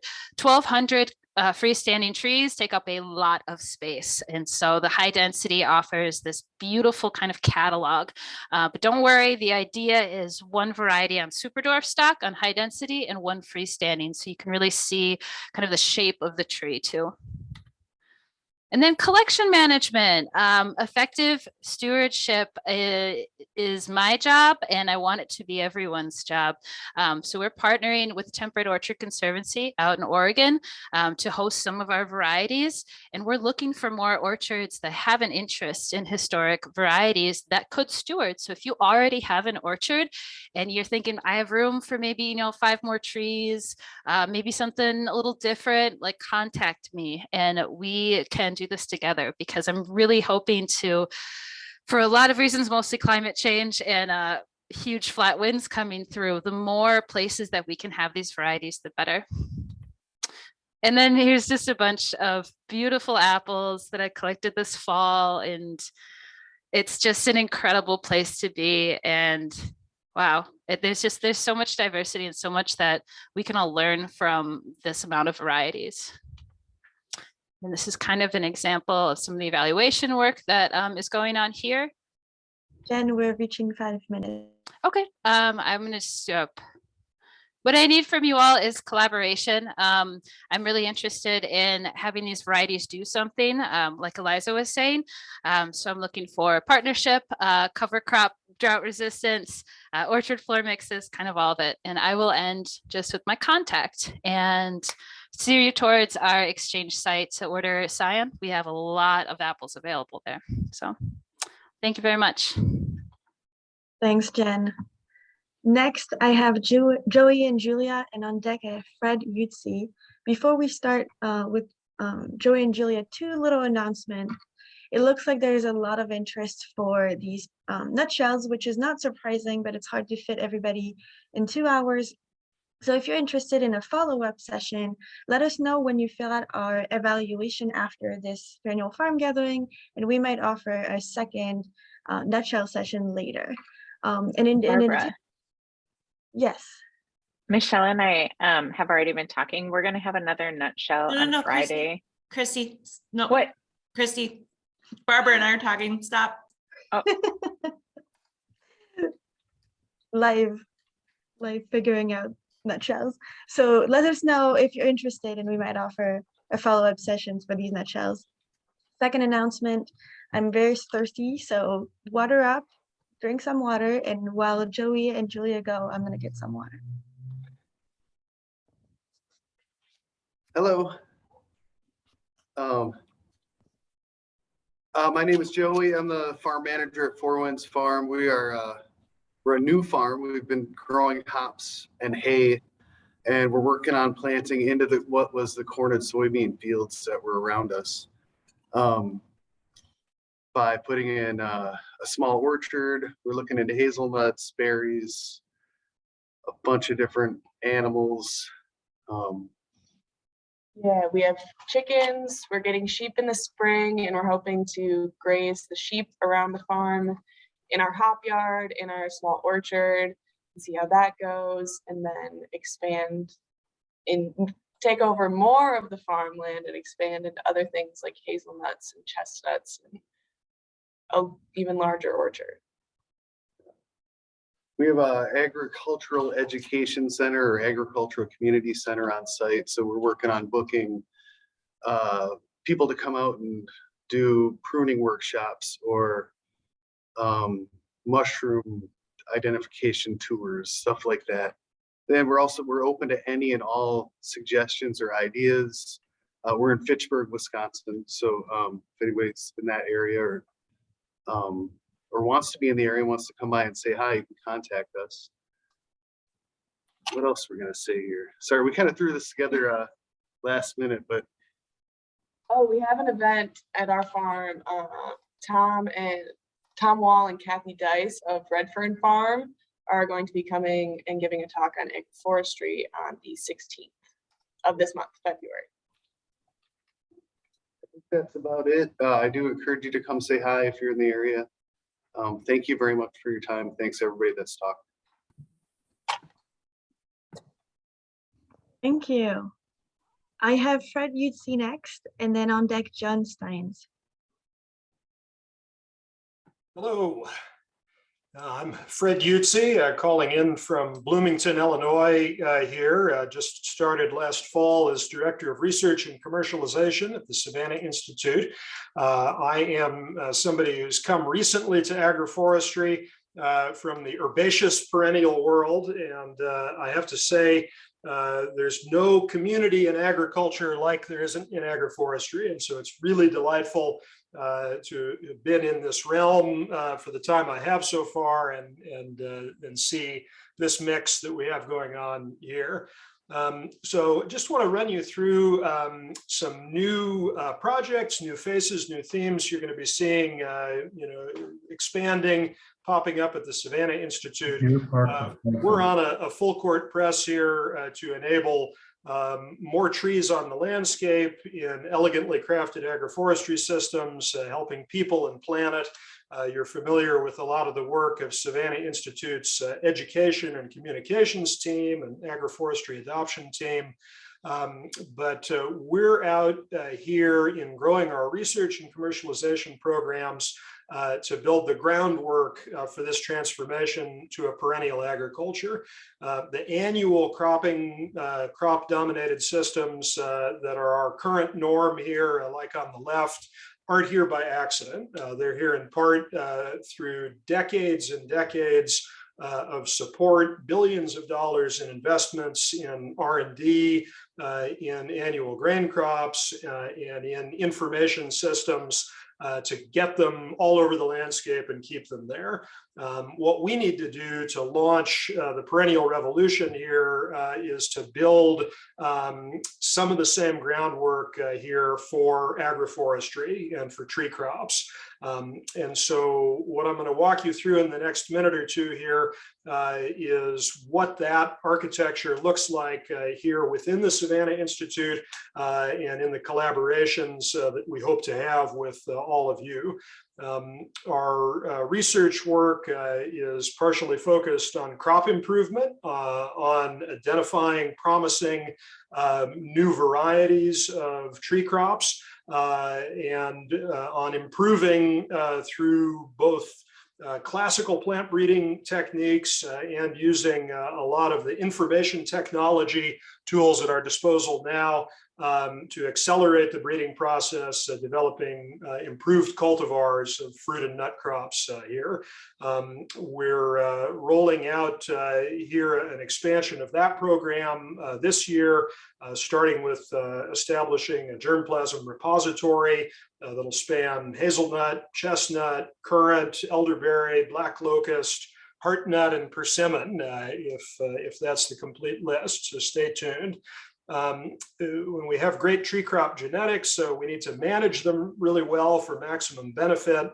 And so our cropping systems research is expanding its focus on alley cropping systems and on plant spacing, species composition, those kind of fundamentals of effective agroforestry management, silvopasture systems, and a lot more.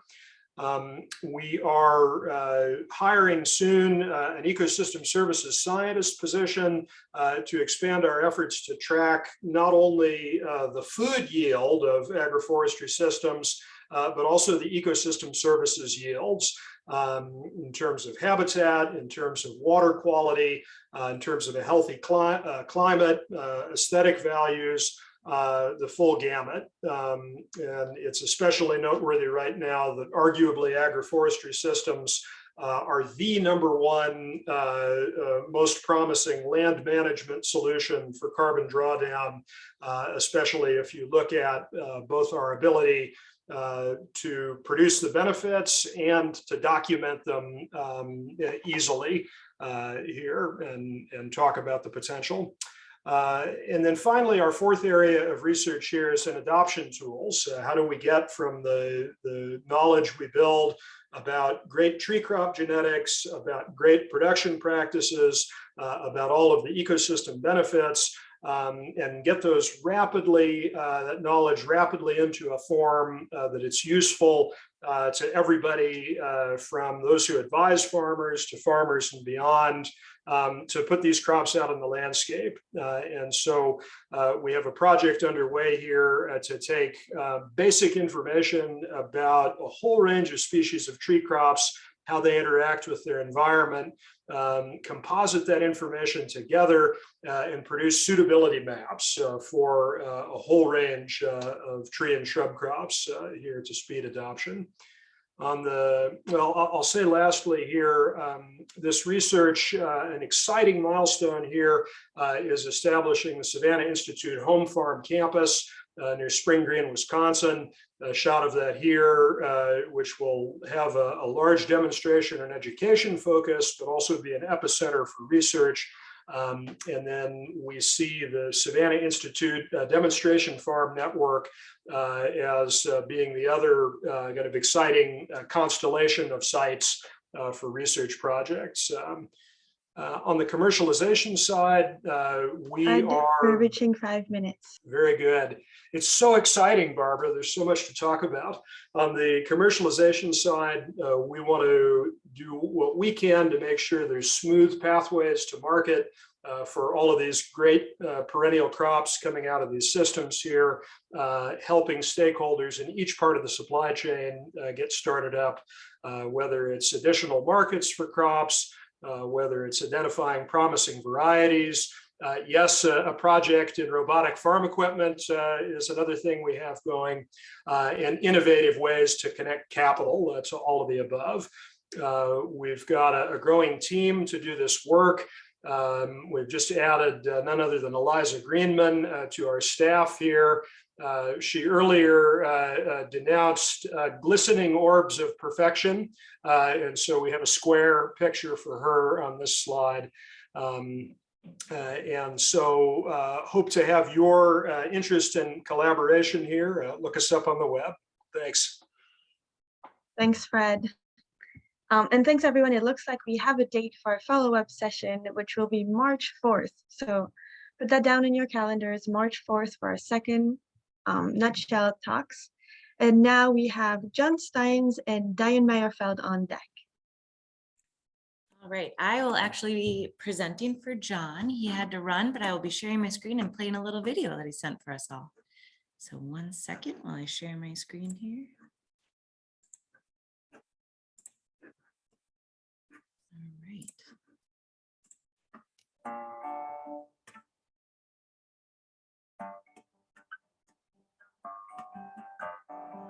Silverwood Park is a 300-acre Dane County park dedicated to ag education. In 2002, the Silverwood family donated it to Dane County, very specifically saying that the farm needed to be used as a farm park, active agriculture operating on the land so that young people could learn about agriculture.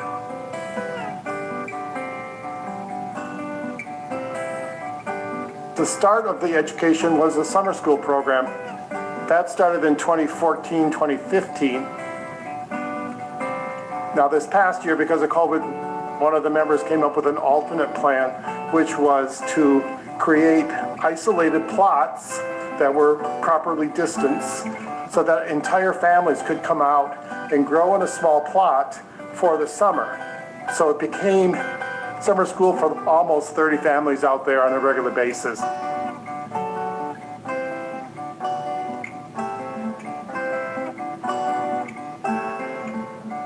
When we moved in to the land, the woods was a solid mess of invasives. We're in the process of restoring about 20-25 acres of oak savanna habitat, and there are huge old bur oaks in that area that are now being opened up. Plus there's a 2-acre section of the woods that is dedicated as a children's woods play area and has a nature trail.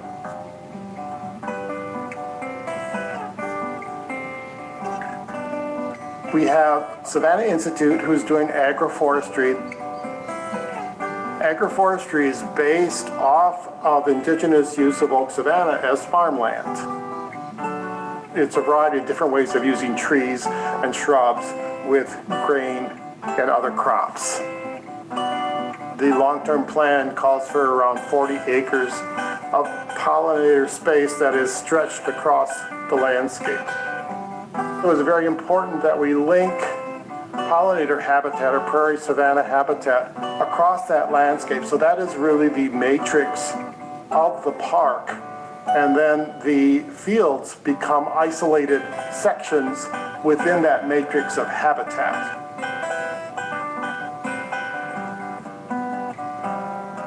We have Dan Cornelius, who is an Oneida Indian working with Great Lakes Intertribal, growing heirloom corn and squash.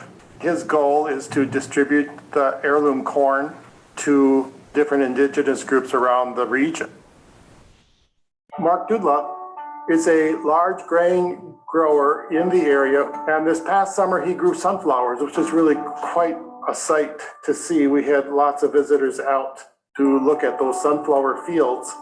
Mark's plan was to harvest those sunflowers and roast them, salt them, and sell them from his home business. We have Dan Bussey. He is installing an heirloom orchard of over 1,000 trees. Molly Stentz is a market grower, put in some sunflowers in her area. They're so cheery and so big, and they're such a hit. In the homestead of the Silverwood County Park is an old stone house. It's estimated to be built around 1850, and it's a Cornish immigrant style structure. It's being converted to what will be a welcome center and a gathering center. The farm park is a unique and new practice to Dane County Parks, but it's evolving quite well and very successfully. We'd like to invite folks to come see what we're doing. We anticipate in the future, when things loosen up again, to get back to a lot of workshops that we have had. Long-term, Friends of Silverwood would like to see more animals on the land. That requires a lot of infrastructure and regular on-site care. It's a beautiful landscape. It has significant glacial features and just visually very stunning. Come and visit.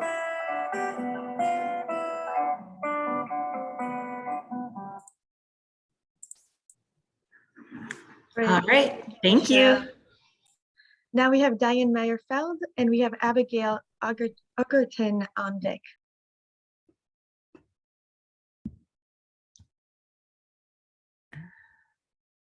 Oops, wrong. Sorry, sharing the wrong screen.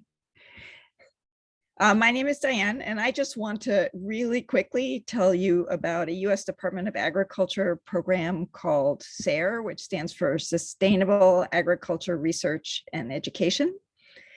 And SARE, as this slide shows, provides grants and outreach to advance sustainable agriculture. And it's we are in the North Central region, which serves 12 states, and they offer 6 different grant types. And I basically want to tell you primarily about the farmer rancher grants with the guess that most of you are interested in farming or are currently farming, but you see these other kinds of grants that they also have. So SARE provides grants directly to farmers to fund new production methods or marketing approaches or other things they want to experiment with on their farm, or educational ventures.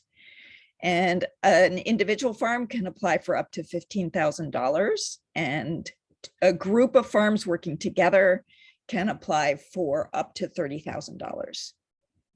And SARE funds about 40 projects a year. So these are competitive grants, and usually probably about 1 in 3 or 1 in 4 proposals gets funded.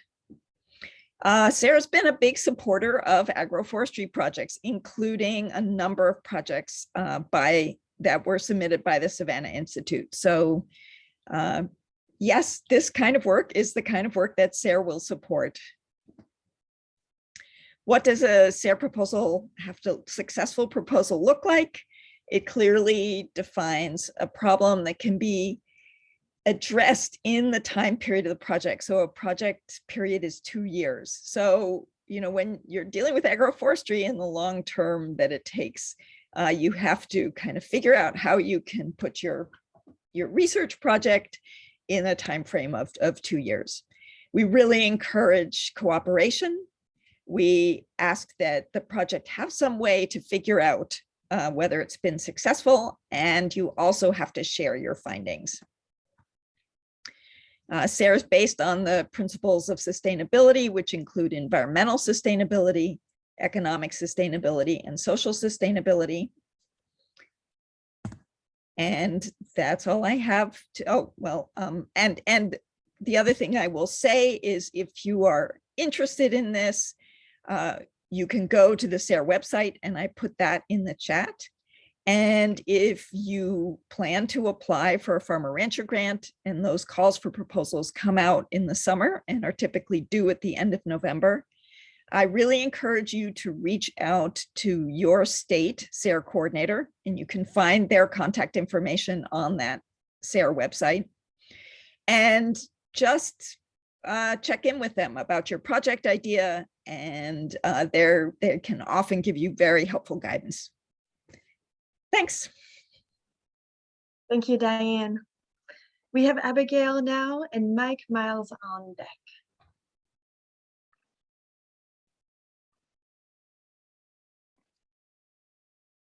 Hello, everyone. My name is Abigail Outgarden. I'm a master's student in agroecology at UW-Madison. And I'm going to be sharing about my research on pasture and soil health that I started this past field season. Okay, so inherently pastures check all of the boxes of soil health and are really great for our ecosystems. But I want to delve into it a little bit more to evaluate soil health among pastures, because all pastures are not created equally. And looking at soil health, I was interested in measuring it for a couple of objectives. So the first is benchmarking values for soil health by understanding what is a expected value of soil health for a pasture, and maybe what's a goal value of soil health. We're able to understand good goals for producers, but also how it compares to annual cropping systems.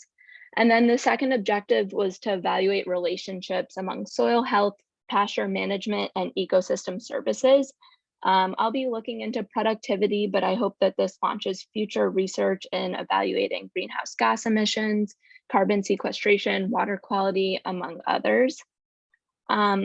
So this was a survey of real operating farms in Wisconsin, which provide a lot more insight rather than exclusively looking at research farms. So this past season, I sampled 96 pastures, which are the sites in green. And I really wanted them to be representative of pastures in Wisconsin. So they were very variable in their rotation practices, land history, pasture composition, the use of inputs, overwintering, you name it. And then the blue dots represent annual row cropping systems that was data collected in a similar project on soil health. So we were able to compare these two types of systems. And I looked at a variety of metrics looking at total carbon and nitrogen, labile pools of carbon and nitrogen, so those cycling more readily, microbial activity, and water stable aggregates. But I'm just going to show some data on organic matter. So this is a distribution graph of organic matter for annual cropping systems in red and then pasture systems in blue. And we did find that pastures had higher organic matter than the cropping systems. And this was true for our biological soil health indicators as well. So that's what we were hoping to see. So we were excited about that.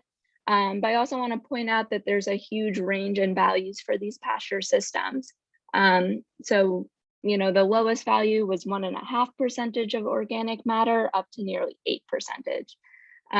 So that's really indicative that there is room to improve, and by understanding the variables that may influence these biological soil health indicators, we could hopefully promote and work towards higher soil health values. So among the pasture sites, a variable we found very influential is time under pasture. As the pastures get older, we see increasing values of soil health.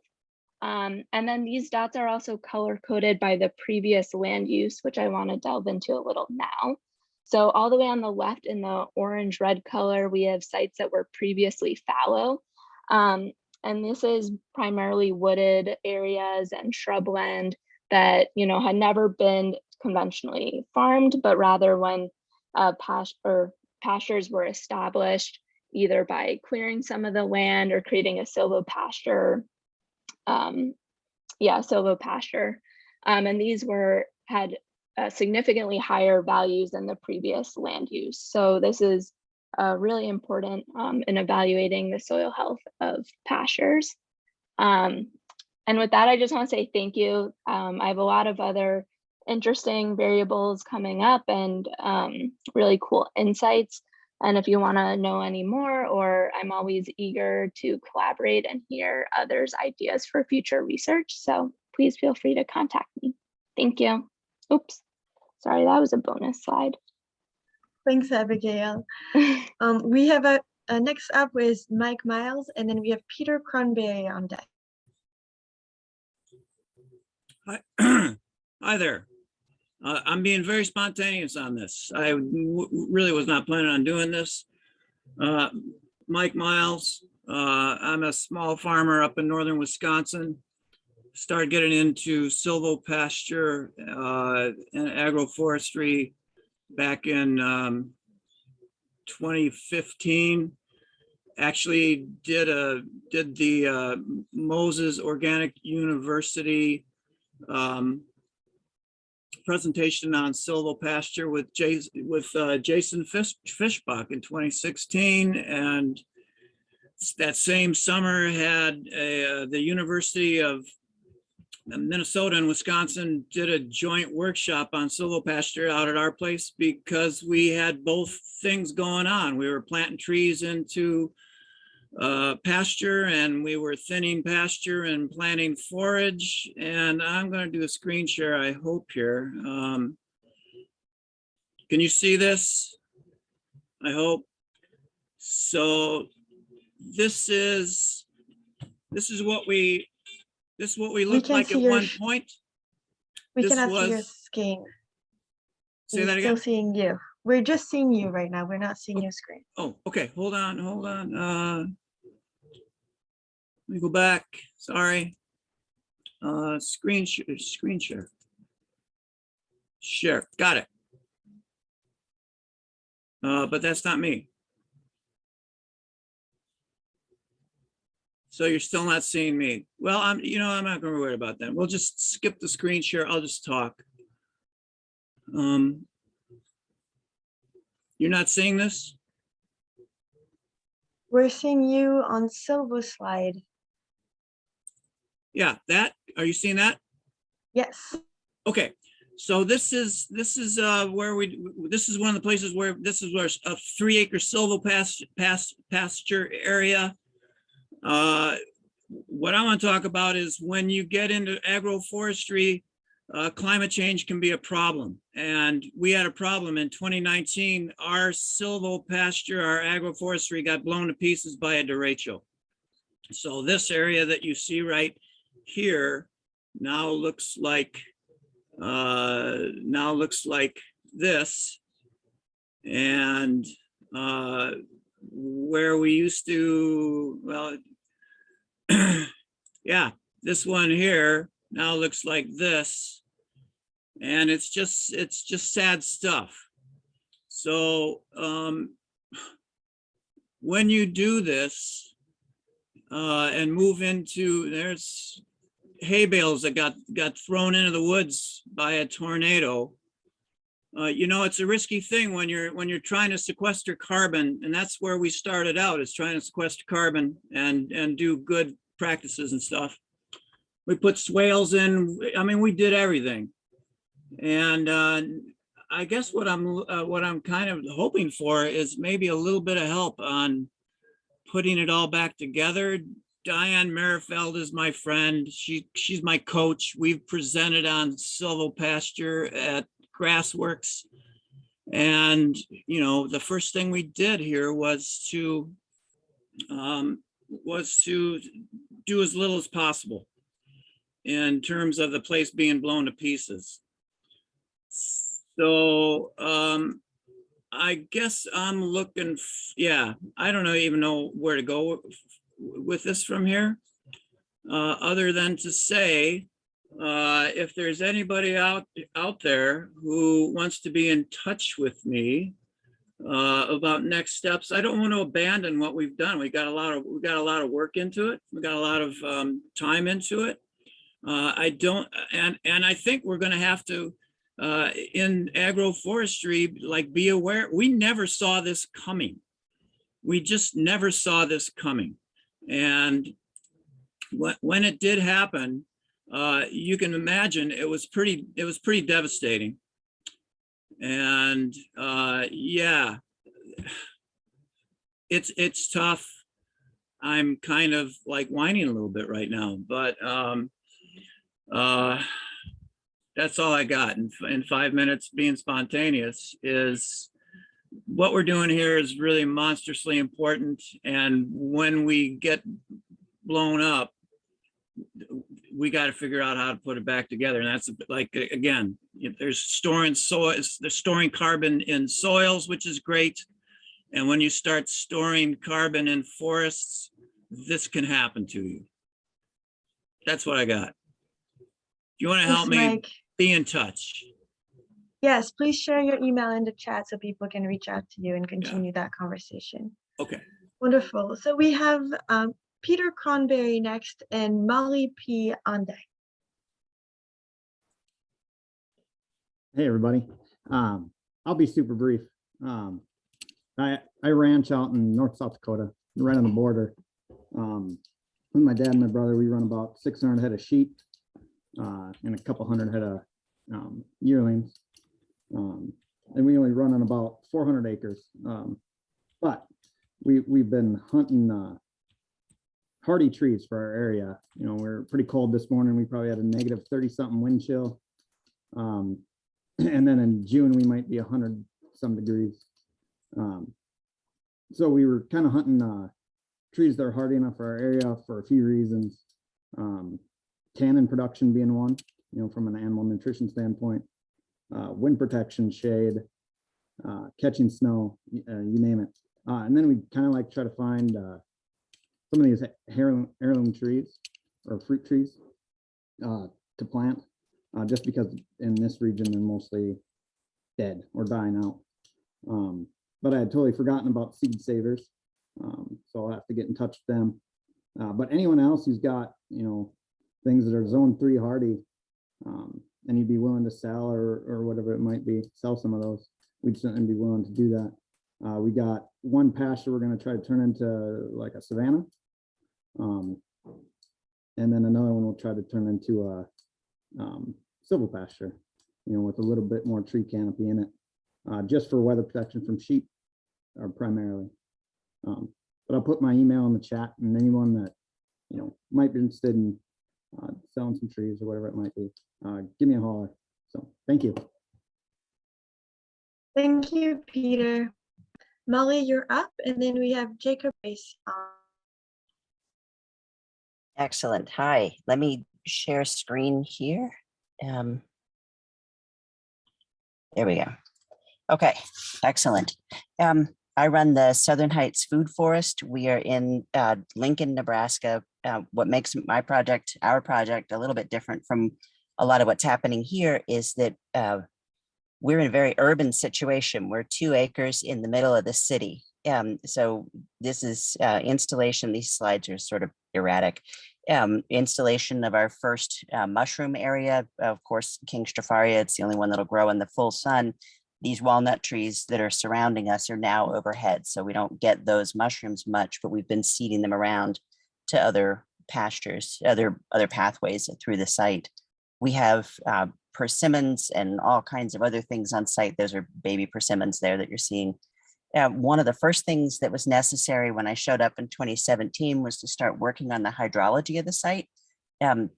Nebraska is, of course, prone to droughts. So we did a lot of micro swales where we took out just one shovel's worth and threw it up to make a berm, and then used daikon radish. And here's a shot of the daikon radish everywhere to start tilling this soil that had been, I think it had been farmed for a long, long time. And then it had just been a mowed field for 20 years. And it was pretty compacted. So the daikon's been helping us out. You can see those microburns again, kind of in this picture coming off of the red boots there. And then these are spent mushroom blocks that we also used to help on this eastern side. Our southern slope right there is exceedingly dry. And so we added a bunch of mushroom blocks throughout it. And that was very helpful.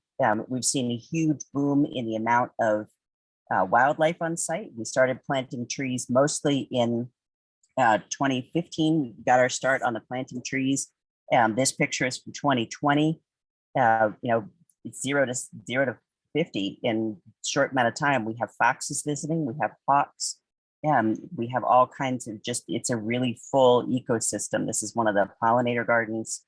And then random mushrooms that I don't even know showing up of their own accord in the mulch that's going on around. A lot of compost collection, but also a lot of chop and drop. The kids are coming. Part of what makes this project unique is that we are the first food forest in the nation that I'm aware of that has a certified Nature Explorer outdoor classroom in it. So the kids are here picking the berries.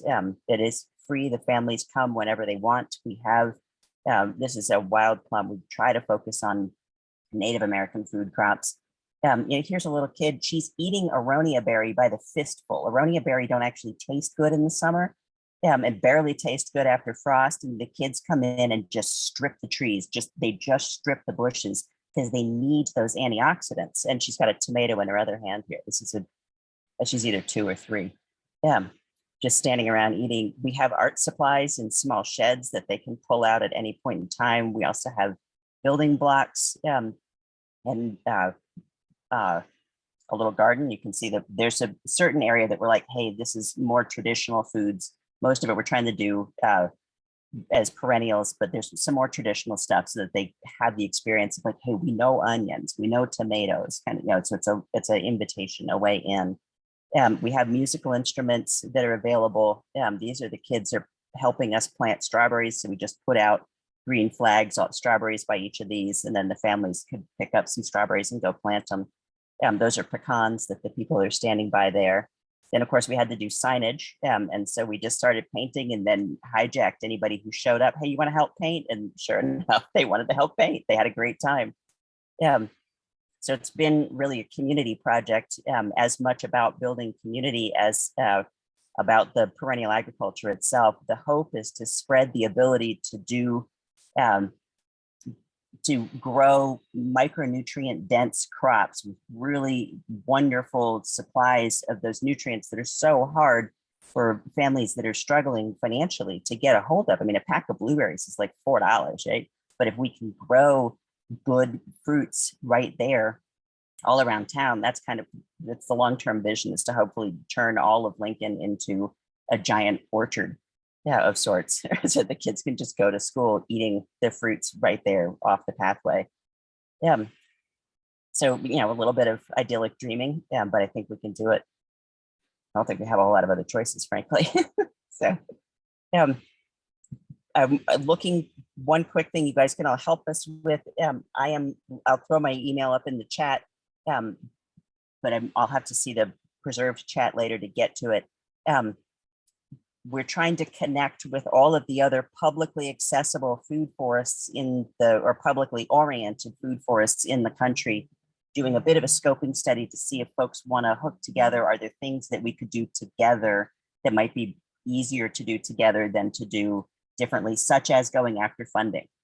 It might be easier for a consortium of food forests to go after a large grant that they split amongst themselves than to go after a whole bunch of these tiny little grants.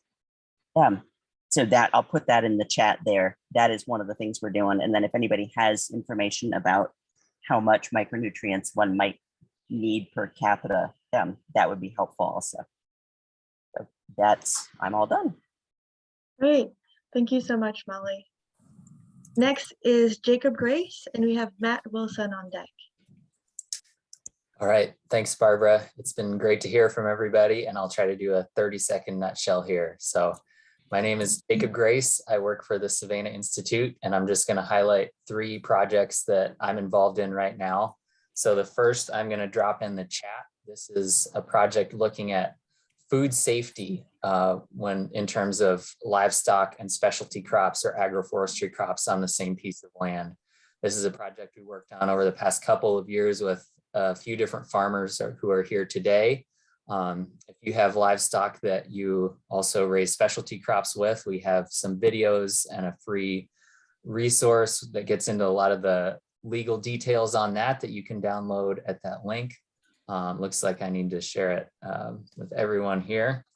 The second thing I want to mention is that the Savannah Institute has a podcast. So if you are a podcast listener, you can go wherever you listen to podcasts, search for the Savannah Institute, and you'll know it when you see it.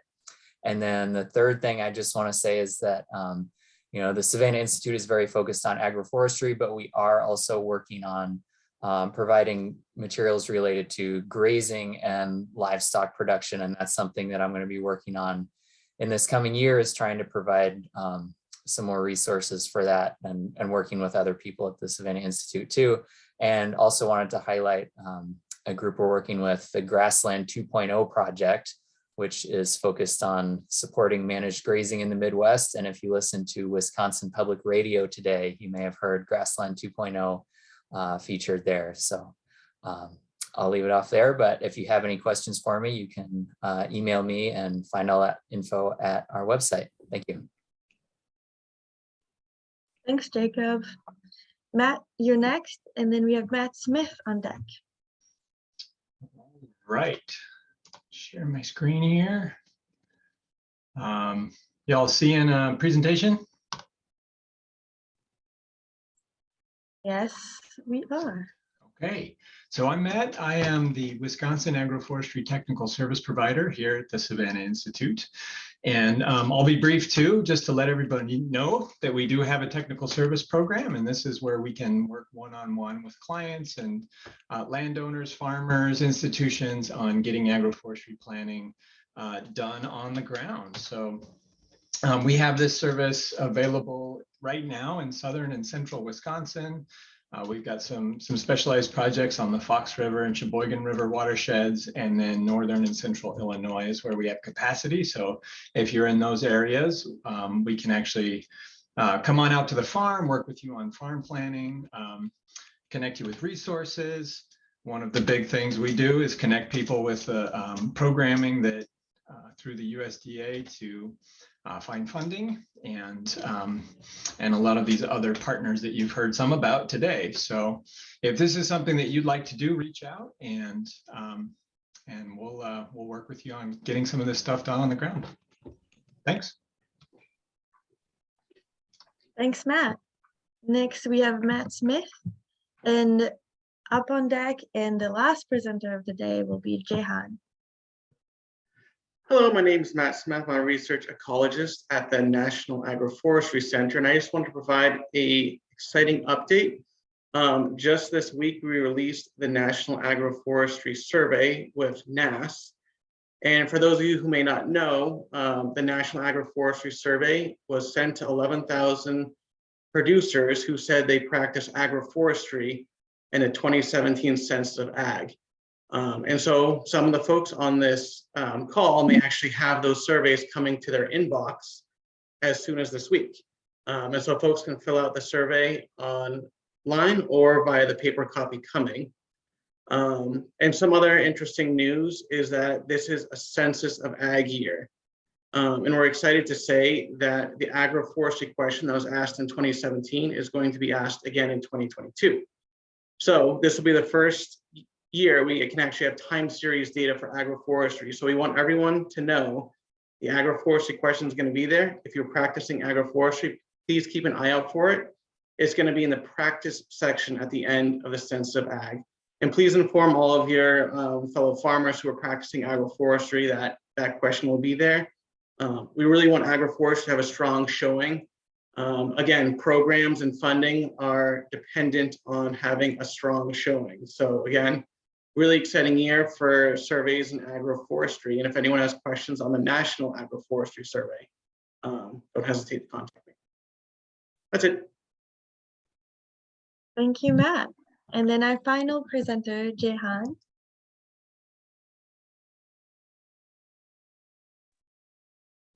Okay, thank you. My name is Jehan. I'm from Indonesia. I'm a doctoral student in Universitas Brawijaya, and I will share briefly about my research. Actually, it's not completed yet, but I will show you several things that I have found along the research. I will share several of my picture.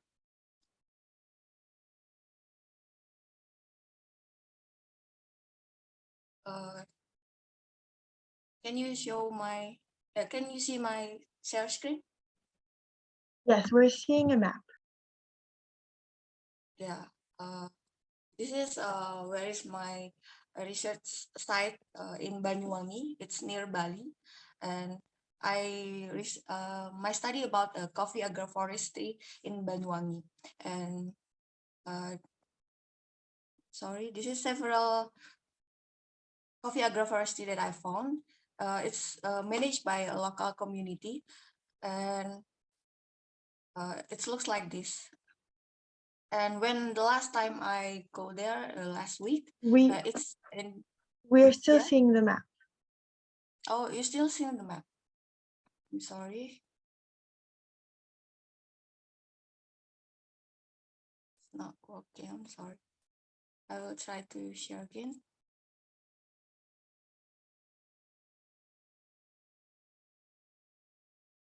Oh, can you see the picture now?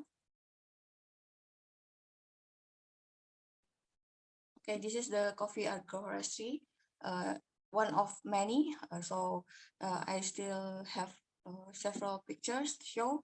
And then there is also, I found about the varieties in the coffee agroforestry.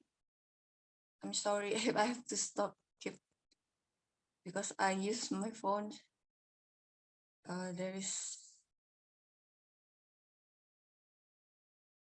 several varieties that I found because they use this drafting way to grow the coffee trees. So they use the bottom stem. They use a coffee of Liberica, and the one that wrapped in plastics, it's a Robusta. It's a Canifora, a coffee Canifora.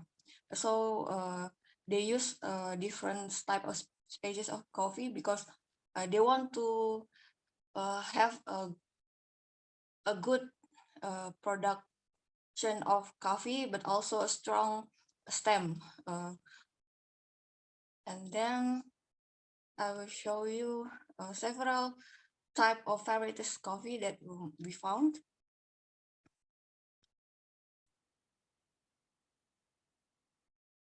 But we still observe about the leaves and the beans. We haven't observed about the flower blooms, so we will wait until the time of flowering, and I will, if the future I have another opportunity to share my results, I will show the complete result for the varieties of the coffee. And also we have several focus group discussion with the local communities. There is several occasion that we already have. This has happened about several weeks ago. So we have a local farmers and also a cafe owner.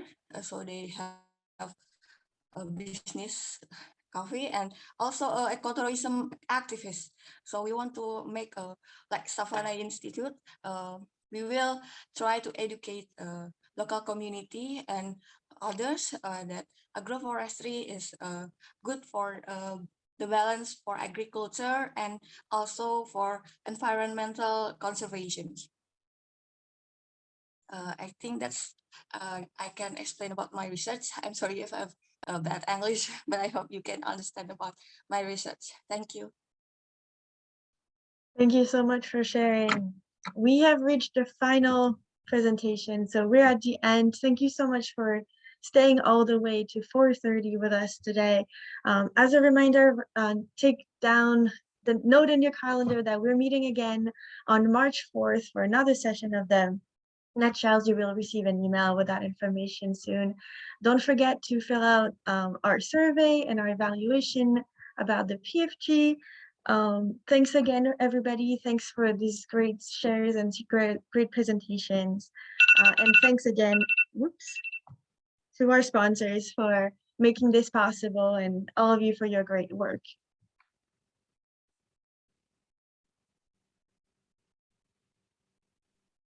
Heath, would you like to close this PFG for us?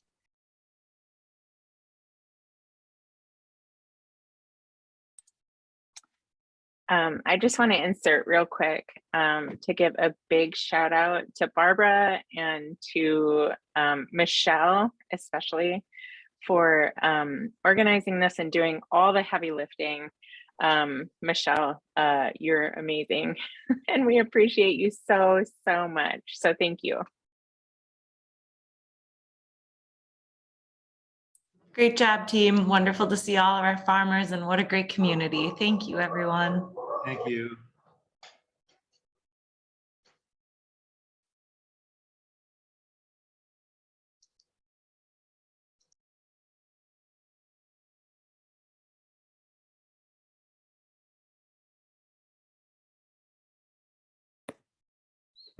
Thank you, everyone. Please come back and join us again on March 1st. Thank you, Christy and Michelle and Barbara and everyone for making this possible and everyone for being here. Really appreciate you all. Keep up the great work.